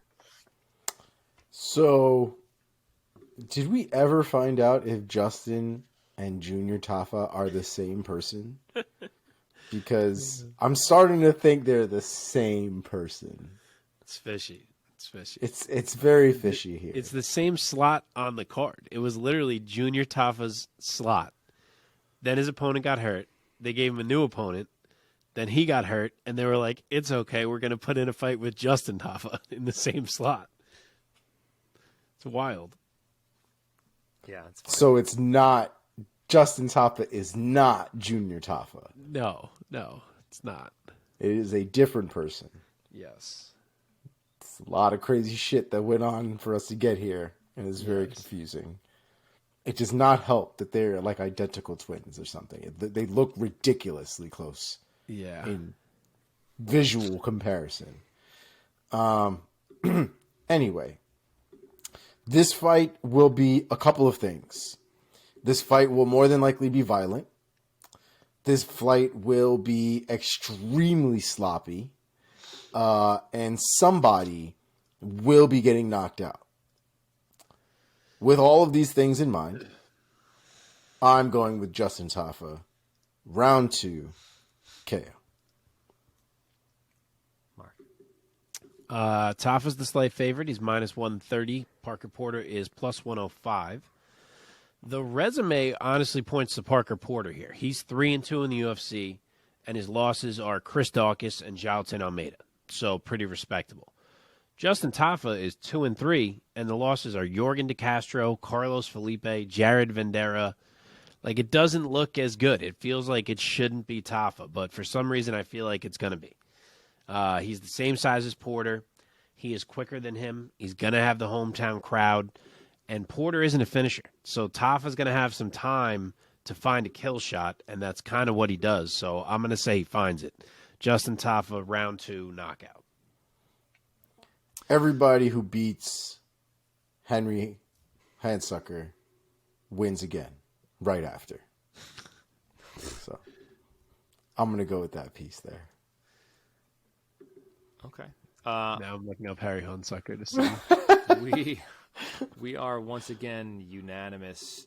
I'm also going to be taking Justin Tafa, and I'm going to say he's going to get him out of there in the first round with a 6th win, with a 6th knockout. Dude, Harry Handsucker must hate Samoans. He came to the UFC, and they were like, here, have Tai Tuivasa, Justin Tafa, and Tyson Pedro consecutively. They just all knocked him out. Yep. He's had like 3 minutes in the UFC, literally 3 minutes in the octagon, and he's won none of it. Okay, moving on. Fun one. Very fun one. In the welterweight division, Randy Brown taking on Jack Della Maddalena. So Maddalena, the 26-year-old out of Australia, also out of Perth.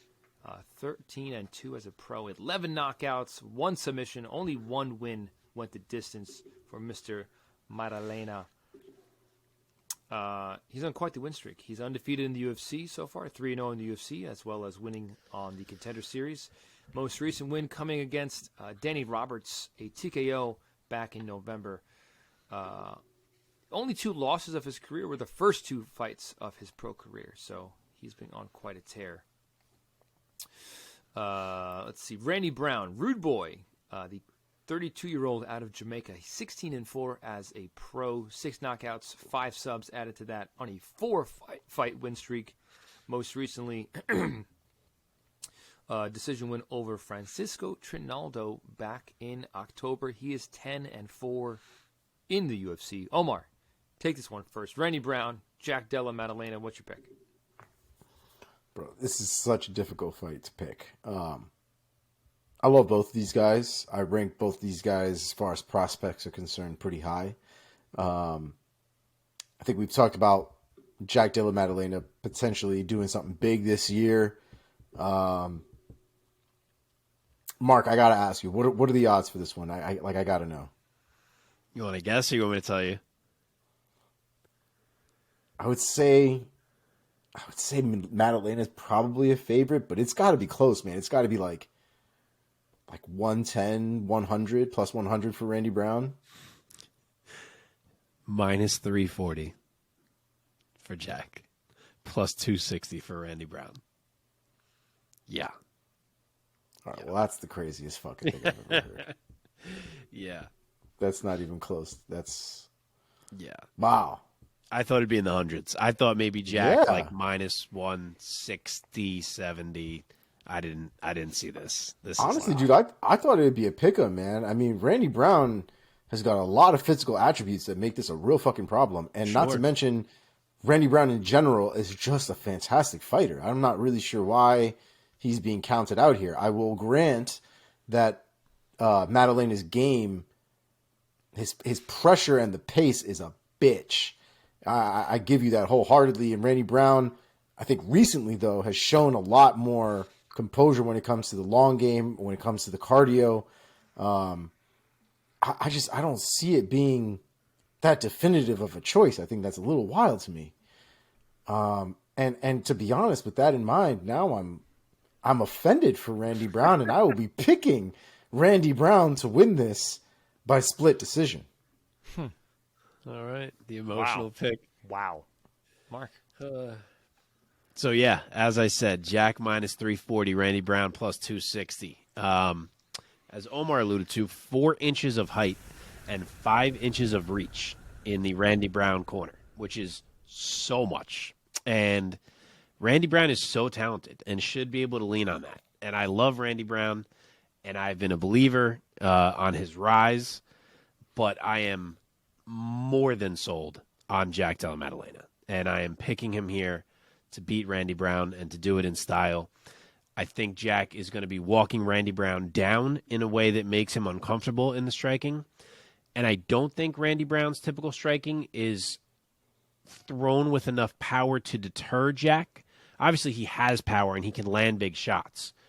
But his usual striking is the type that wants to kind of exchange techniques with you and keep range and score points and pick you apart. And Jack, as we've seen, he walks through these type of shots. He's just one of these guys who he seems like as if it's a mental choice. Like he just doesn't care about the shots that are coming at him. And he walks into your space and he throws fucking precise heat. And I don't envision Randy Brown having the game to exchange enough in those moments to keep Jack off him. So I think Jack puts him down. I think he might even do it quickly. So I'm going to pull the trigger. As much as I love Randy Brown, and I could absolutely see Randy Brown win this fight, I'm going to pull the trigger on a round 1 knockout for Jack in an official I have arrived moment. Like it. Yeah, man. I think Jack Della Maddalena is so legit. And, I mean, Randy Brown is too, man, but I think Maddalena is going to show that he's on another level in this fight, and I think he's going to get him out of there with yet another outstanding KO, TKO. I'll say he gets him out of there late in the first round, and we're all like, holy shit, Maddalena, he's ready for the big stage. Look, I just have to say this because the line is... You're regretting the pick? No, I'm not. I'm actually going to double down on Randy Brown real quick because... Like, I understand that Jack Della Maddalena has a crazy ass record. I understand that. His performances in the UFC have been stellar. Totally understand that. The quality of the resume, though, is not there for me. It's just not. Especially when we're talking about these higher level fights. Guys that have the experience, guys that have been in there. Like, Randy Brown has lost to Vicente Luque, which gonna happen, frankly. Nico Price, which you can't really blame him for because if you watch that fight, who gets knocked out like that in general? Like no one. It doesn't happen. I consider that one an anomaly, and I'm pretty sure he was winning that fight up until that moment. Not that there was much going on. I think it was the beginning of the second round, but I had him winning that fight up until that moment. And then you have Belal Muhammad, which at this point again probably going to happen. And then his first fight in the UFC, Michael Graves, which I give people passes on their first fight because it's the first fight. Plus, Michael Graves might have been good. He only got cut from the UFC because of some domestic violence shit. Oh, damn. Oh, he was in Tough, right? Yeah. Yeah. Okay. Anyway, Randy Brown is legit, man. Randy Brown has quality on his resume, especially when it comes to wins as well. Brian Barberina, Warley Alves, Alex the Cowboy Oliveira, Jared Gooden, Chaos Williams, Francisco Trinaldo. You want to argue about some of those fights, whether he won or he lost, whatever, but he's fought those people. He has the W's on his record. He has the experience. Like, to just count him out with minus 260 is fucking garbage. Let me ask you this question. What do you think Jack Della Maddalena does to Francisco Trinaldo? I think he goes the distance with him. I don't think he knocks him out. Okay. I do. Fair then. Fair. I don't think he knocks him out. I definitely think he goes the distance. Francisco Trinaldo is a beast. I mean, if nothing else, the man is a tank. I'll ask you another question. Randy Brown struggled with Vicente Luque, who fights a lot like Vicente Luque. Nah. If I had Vicente Luque in front of Jack Della Maddalena right now, I would pick Vicente Luque all day. I'm not saying he's as good. Wow. I'm saying style. I would. I mean, I guess to simplify it, sure, but I'm just poking holes in your little points. Yeah, but their actual styles and their games, I think, are completely different. Yeah. But like I said, Della Maddalena's look great, and I talked about him when we were doing our picks, our predictions for 2023. Like I love him, but this specific fight, more so the line, more than anything, like don't be counting Randy Brown out. Randy Brown has just as much opportunity to win this fight than he does.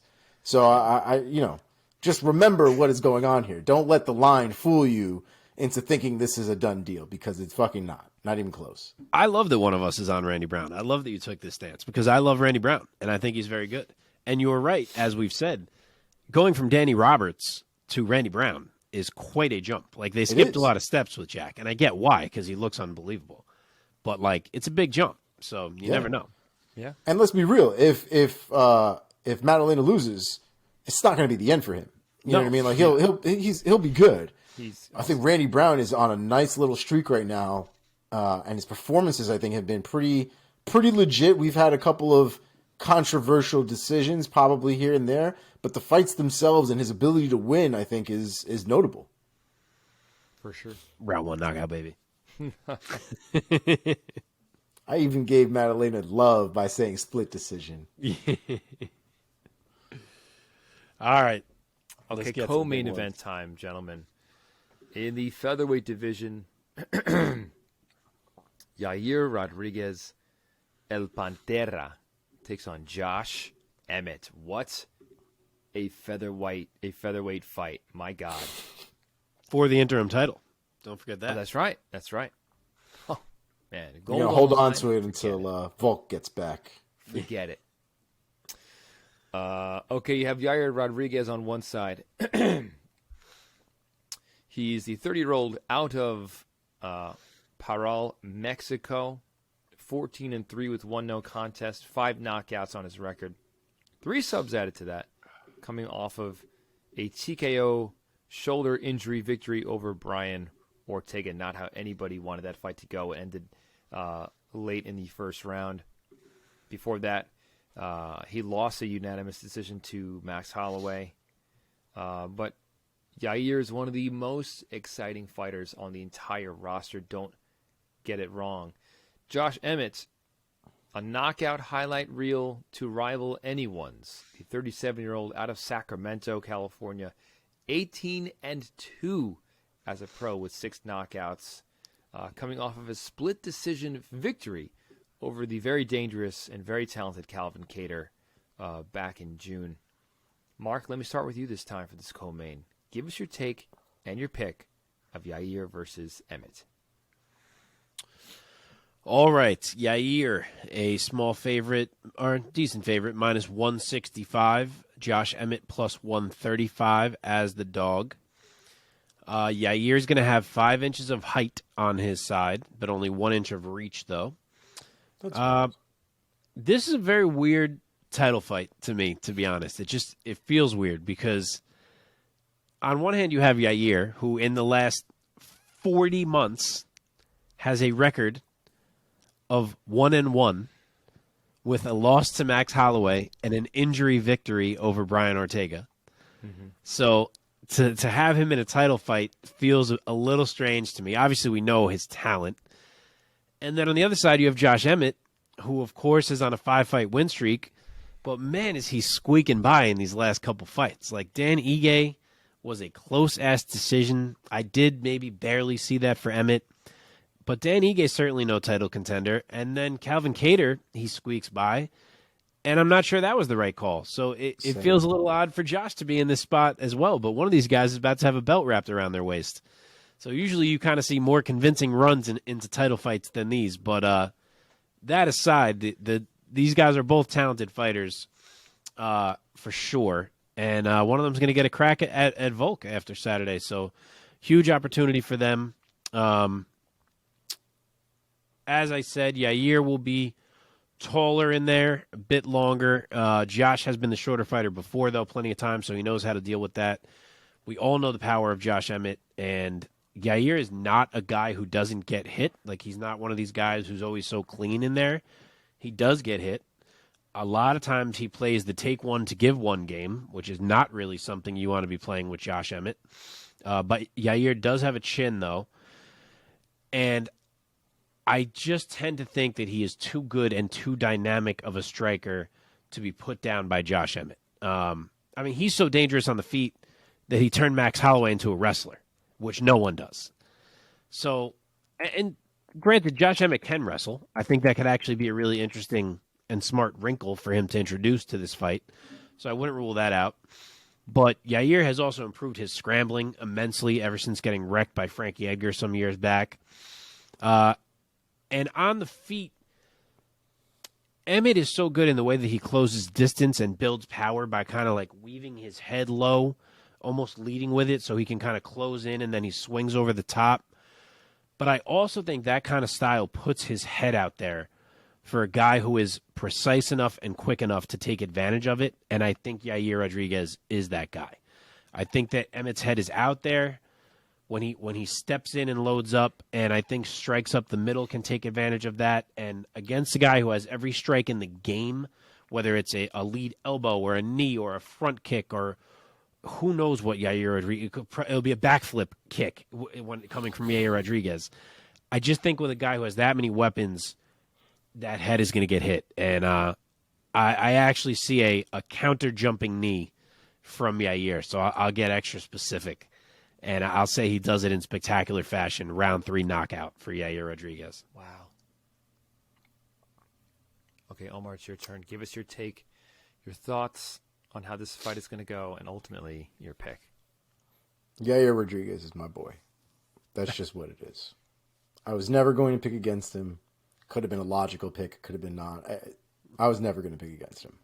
I am glad to say that if I am looking at this logically, I would probably still be picking for Yair Rodriguez.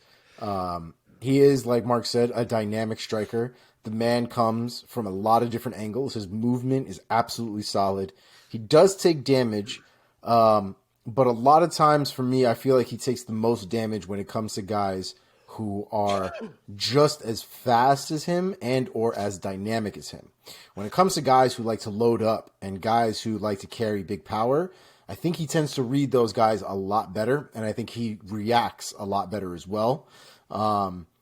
I think that he's one of these guys who will scrap, obviously, but I think he knows how to use his distance, and I think he uses his front head kick to kind of create that distance and maintain that distance as well.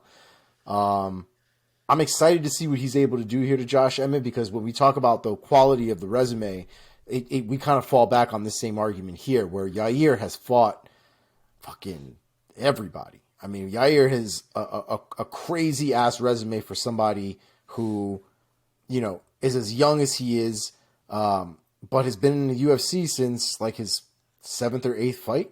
But he's fought Charles Rosa, Dan Hooker, Andre Fili, Alex Caceres, BJ Penn.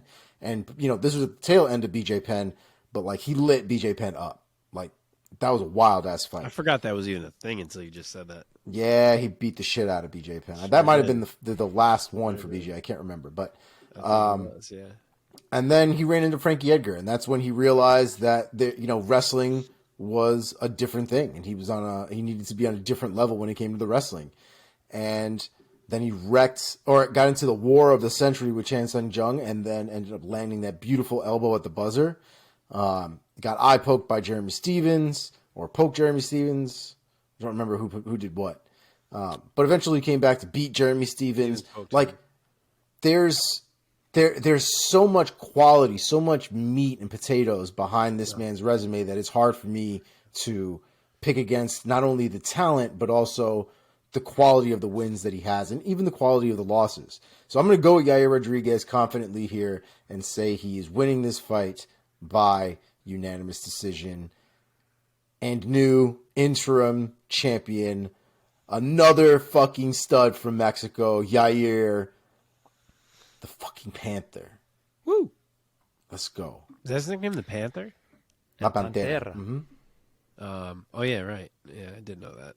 Yair poked him. I had to look back. I said it backwards. Anyway, I can't remember who. I guess it was. I was just thinking to myself, I know somebody came in the second fight with fucking goggles on. Who was a huge ass person? And then I was like, of course it was Jeremy Stevens. Yeah. Michael. Man, this is a close fight, in my opinion. Emmett has such great power, man, for the weight class. Such great power, especially in this phase of his career. I mean, I've had 18 victories, only 6 have come by knockout, but it just seems like in this chapter of his career, he really has unlocked, some kind of... It does feel like it should be more than that, huh? Yeah, right? Yeah, because he can light dudes up, man. He can light dudes up like the fucking World's Fair. But then again, Yair has incredibly dynamic and powerful striking, especially in his kicks, man. And I just feel like there's something special about Rodriguez. I feel like Josh Emmett has really put together quite a nice resume as of late, but I just feel like there's something special about Rodriguez. So I'm going to go with him. I think he's going to edge it out. I think this is going to be another late Yair Rodriguez finish. I'll say he's going to get a knockout in round 4. Nice. There you have it. Omar, when did you say for yours? I had him by decision. Oh, decision. Right. I would love for him to finish Josh Emmett, but Josh Emmett is a tough bastard. So I'm not. And it's not like, Rodriguez lands a lot of opportunistic things, but I don't think he's going to overpower Josh Emmett. Totally possible he catches him some wild bullshit. But Josh Emmett is a tank of his own right. So I think it probably goes the full 5. All right, man. Hey, man, main event time.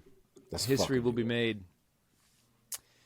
The main event is Islam Makhachev putting his UFC lightweight title on the line against Alexander Volkanovski.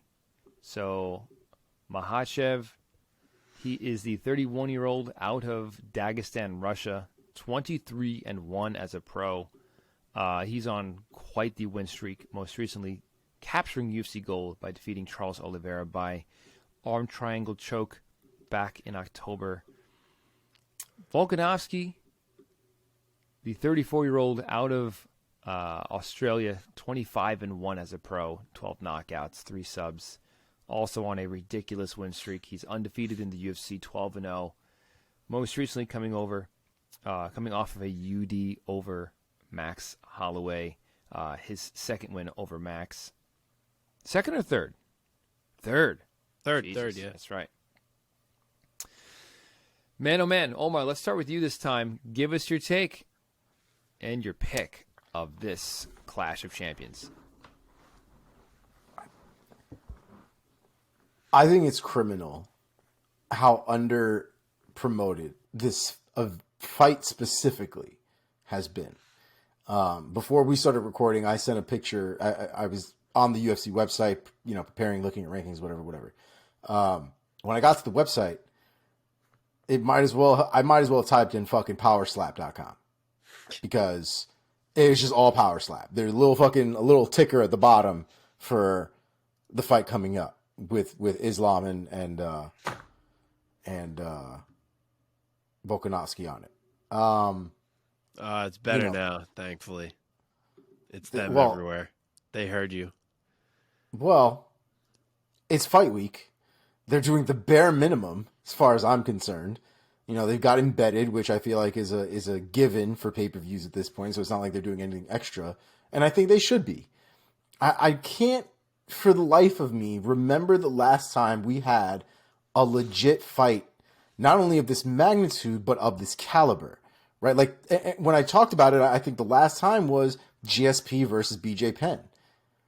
And I can't really think of another time where we've had something this insane, where we've have arguments over who is the greatest, and then we have an opportunity to figure it out. I mean, I guess. Maybe not quite. DC Bones.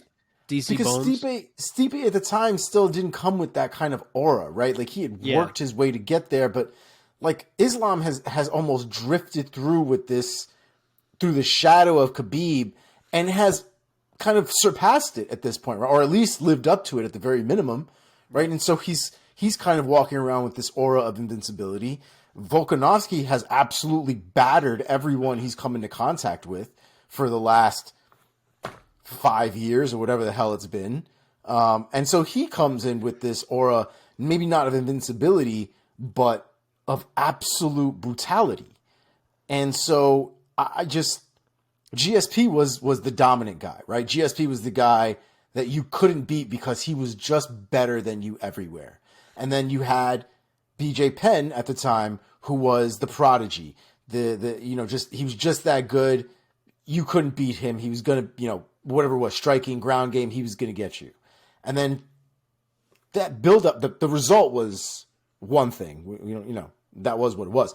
but the build up to it and the moment of it, it was, I think it was unique. I think it's something that doesn't come around very often. And I think what comes around even less is the actual moment to find out who is the best. The promos, it's so funny you bring this up. The promos for that fight was what like hooked me into my love of MMA. Like I was already a fan. I already watched events, but the promos and the countdown for that fight is when I was like, this is my shit. Like this is my life now. Like, because they did such a good job and they could be doing it here. So it's a great point. I mean, just a little bit of effort. I mean, let's be real. I feel like everybody who is supposed to be doing the promo, he's got doing Power Slap. And so there is no one else to be doing the promos for this event coming up. I just think it's criminal. I think it's really fucked up. I think why would you do this for this pay-per-view? Why, like, if you did this for any other pay-per-view at this point, I'd almost be like, whatever, you know, but I think it's crazy they're doing it for this one. So that's my rant on that. I agree. Someone had to say it. Glad it was you, so I don't have to go through it. Yeah. As far as the fight is concerned, I absolutely love this fight, man. I think these two guys are probably the definition of an immovable object and unstoppable force. In the unstoppable force being Islam Makhachev, and the immovable object very much being Alexander Volkanovski. I think we're going to see a litany of moments and exchanges that are going to define what the greatest of all time I think is really going to mean. And I think that's why we need a lot of these fights here, because we have two guys who I think have steadily proven themselves to be significantly better than most people in their division, if not everybody in their division. We can make the argument about Volkanovski and Max Holloway, how close the fights were, how close they are in talent. But the reality is Volkanovski, I think, is a level above Max Holloway, and not a lot of people are on Max Holloway's level at all. So I'm fully in love with what this fight really means, and what it brings to the table. The challenges that are presented for Alexander Volkanovski in the ground game, the ability for him to really show out potentially in his striking. I wonder how the size difference matches up, if it's something that plays into Volkanovski's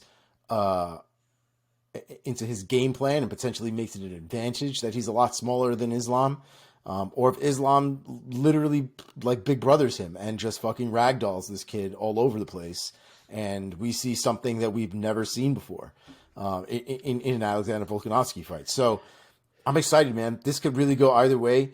I'm going to piss off probably half of the audience that listens to us, and I'm going to go with Alexander Volkanovski by a hard-fought, unanimous decision. 3 rounds to 2. Mike, you're on mute. I said the comments.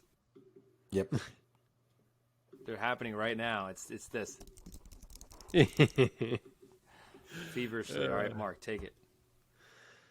All right, the odds are wide. I guess not terribly shocking, but they're wide. Islam is minus 380. Alexander Volkanovski is plus 300. Here we go. Number 1 pound for pound versus number 2 pound for pound. Volk trying to become double champ. I can't wait for this thing. Omar already touched on the promotion. I'll just say quickly, I wish it was more. It could have been so much more. This fight could have been an absolutely enormous deal, and for some reason it is not. But to me, it certainly is. To us and the listeners here, I'm sure as well. Obviously, the biggest narrative here is the size. Islam is 4 inches taller. He does give up an inch of reach to Volk, which is a bit wild. But beyond that, Islam is just the significantly larger human. And that size combined with the grappling that we know Islam has is why we're looking at an almost 4-1 favorite. It's just a bit hard to imagine Volk standing up to that grappling being the smaller guy, but it's not impossible. As plenty of people have pointed out over the last couple weeks, Volk is a hard guy to hold down. He's tight, he's compact, he's an unreal athlete, and his mentality is arguably like no one else in MMA. He just will not stop and will not accept a position. And that's what he has said over and over again, that, yeah, he may get taken down, but what happens when he can't keep me down? And I've loved every second of these Volk interviews. The guy's mentality is just fantastic. He really is making me believe he can do it, and he can do it. I just don't know if I can say that he will do it, because for him to pull this off, he's going to have to get up a bunch of times. Like, he may have to get up 4 or 5 times in the first couple rounds, or at least get up 2 and stuff 2 or 3, something like that. It's going to have to hit a point for me to envision Volk winning this fight. I think it's going to have to hit a point where we're 10 minutes in and Islam hasn't been able to make a ton of progress, where Volk keeps popping up and he's making Islam reset, and Volk still looks fresh, and like it's the end of round 2 and you see Volk bouncing there going like, come on, mate, what else you got? Like, that's when we're going to see. If we get to that point, that's when we're going to learn about Islam Makhachev. Because as great as the Oliveira win was, Charles wasn't that type of test. With that fight, it was maybe Charles can finish Islam early. This is the fight where Islam gets to answer the questions of, what does he do if he runs into someone who he can't keep down? How does he react if he's stuck in a straight striking battle? And more importantly, how does he look if he has to go late into a fight, if he can't get a guy out of there? And that's Volk's MO, the guy that you can't get out of there. So if we do get to that moment where we're 2 rounds in, and yeah, Islam's been winning, but Volk keeps popping up and he's kind of unfazed and he's waving Islam on, that's going to be a hell of a moment, and that's when you buckle up in this fight, in my opinion. And it's not impossible, but I can't get myself to pick it. I love Volk, man. I think he's absolutely earned being pound for pound number 1. I just can't imagine he is strong enough to deter Islam Makhachev, and the top pressure from these guys, Islam and Khabib, is just like nothing we've ever seen before. You can't move. The plan you thought you had changes, and it changes quickly because you realize how fucked you are underneath these guys. And I always make this point, Islam can strike too. It's not like he's some slouch there. Like, it was the hook that started the finish over Charles. So I can see this being competitive early. I can see Volk get up a couple times, but I think it hits a point where it just starts to feel like Islam is inevitable, kind of the way he always feels. My issue is that I don't know how to say it ends, because my brain can't picture Volk being finished in any way. And if it goes 5, that means something went wrong for Islam.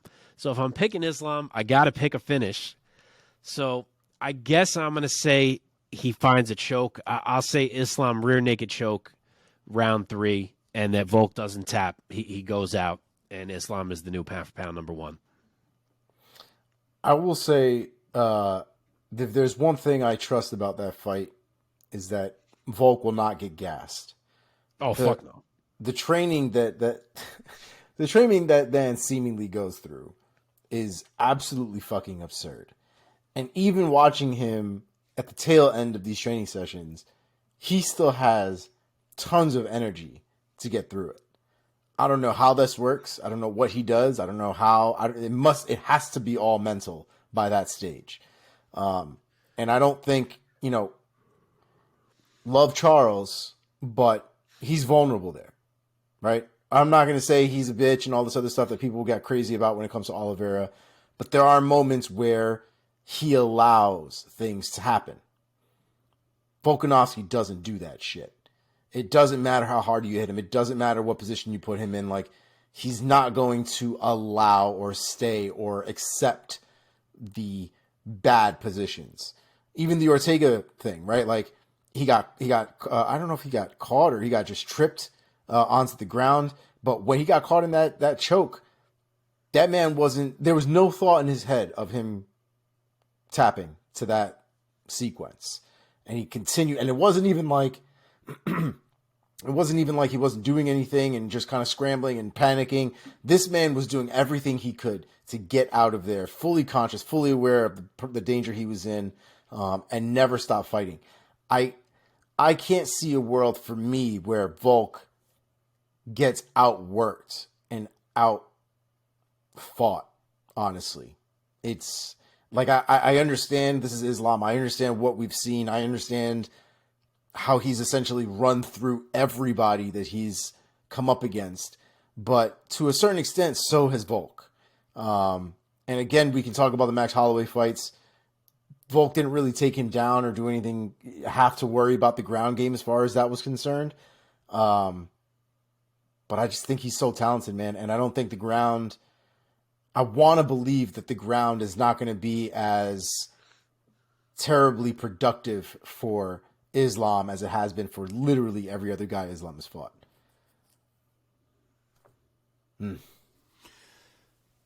Okay, so, man, you guys both gave such great and cogent points.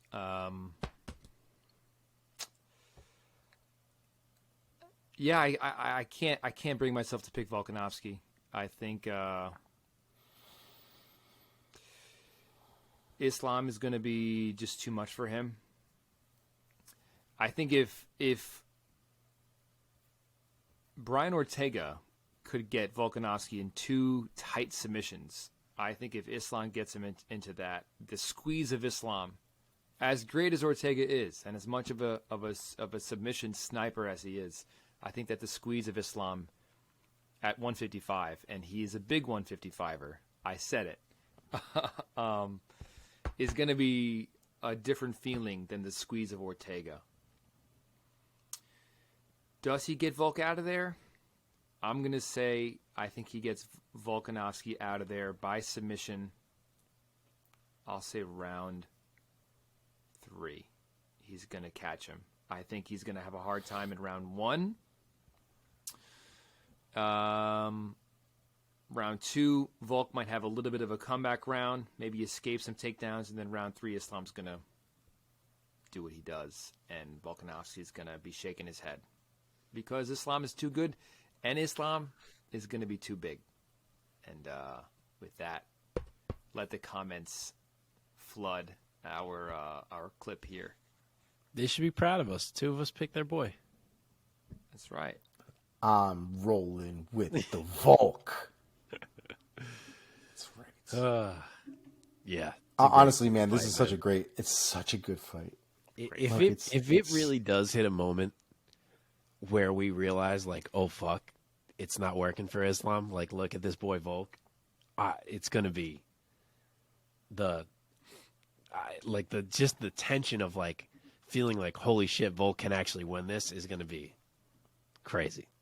I mean, if he doesn't get run through in round 1, I mean, I feel like half the battle is over at that point. Yeah. Right? Like, if he can not necessarily survive, right? But if he can be competitive in round 1, if he can not get ragdoll in round 1, if he shows shades of the greatness that is Volk, I don't see this being a gimme for Islam. Oh, it ain't a gimme. Nothing's a gimme when you're fighting fucking best fighter in the world. No, according to the fucking All right. the line, one would disagree. Did it.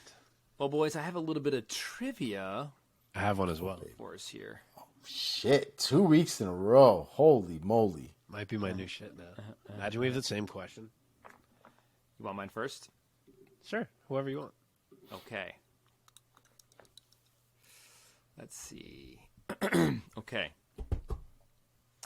Who was the first non-US UFC champion in the modern Zuffa era? So obviously, like, the first champion ever was non-US, was non-American, because it was Gracie, right? Yeah, right. Okay.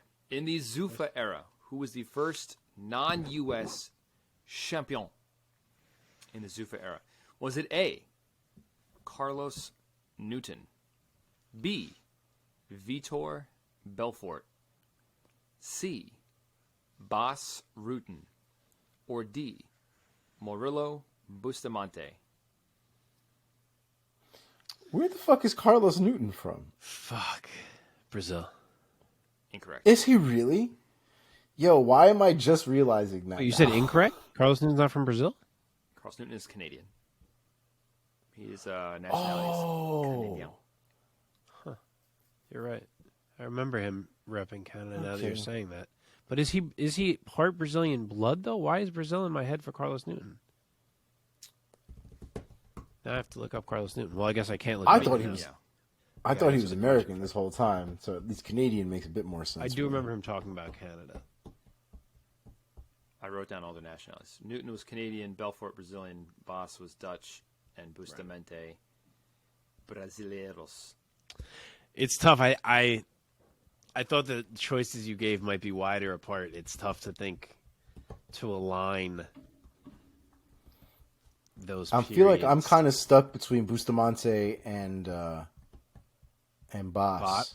That's where I am too. I don't know if it's right, but that's who I'm. I don't either.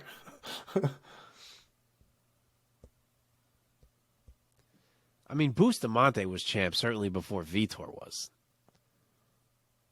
So that eliminates Vitor.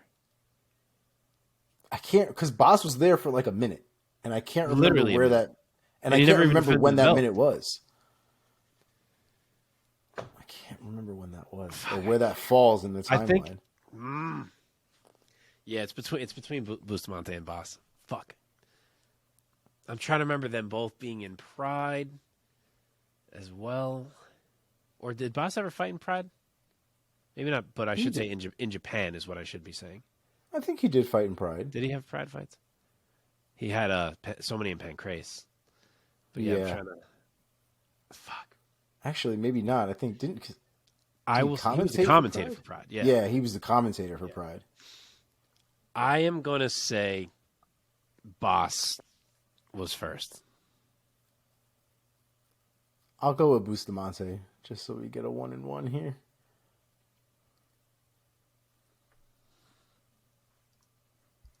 Hey now. You ready? Mike, you live? Yeah, you ready? Yeah. Yeah, did you hear? Are you paying attention? The answer is A, Carlos Newton. Oh, Wow, really? fuck's Fuck. sake. Oh, that's so frustrating. I know. Oh, he's Anguillan, not Brazilian, so I fucked that up in my brain. Anguillan. He's just so nasty at Brazilian Jiu-Jitsu that I guess that's where my brain went. He was one of the OGs too when it came to BJJ on that stage anyway.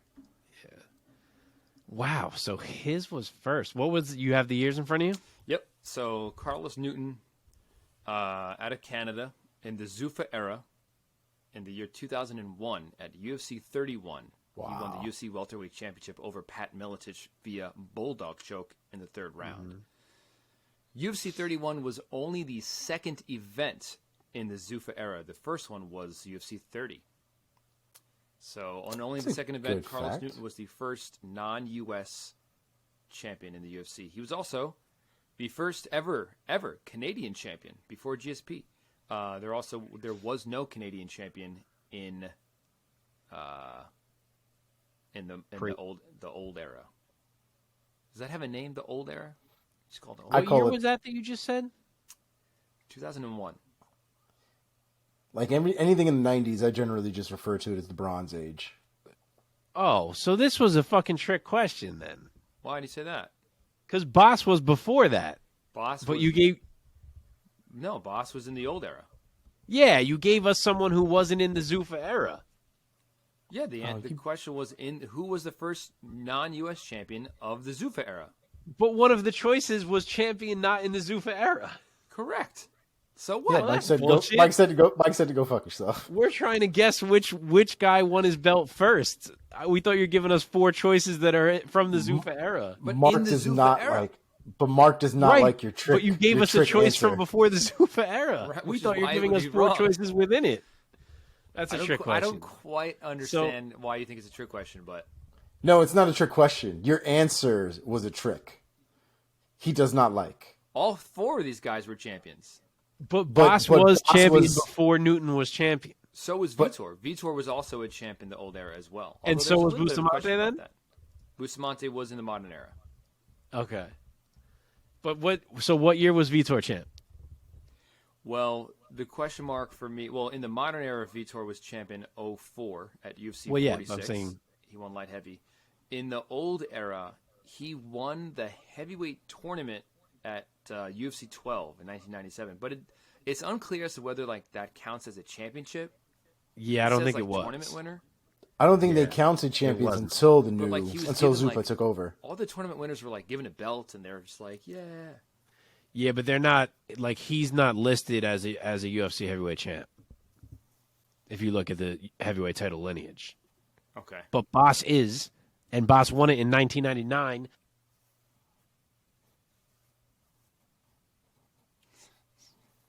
Mark's not pleased.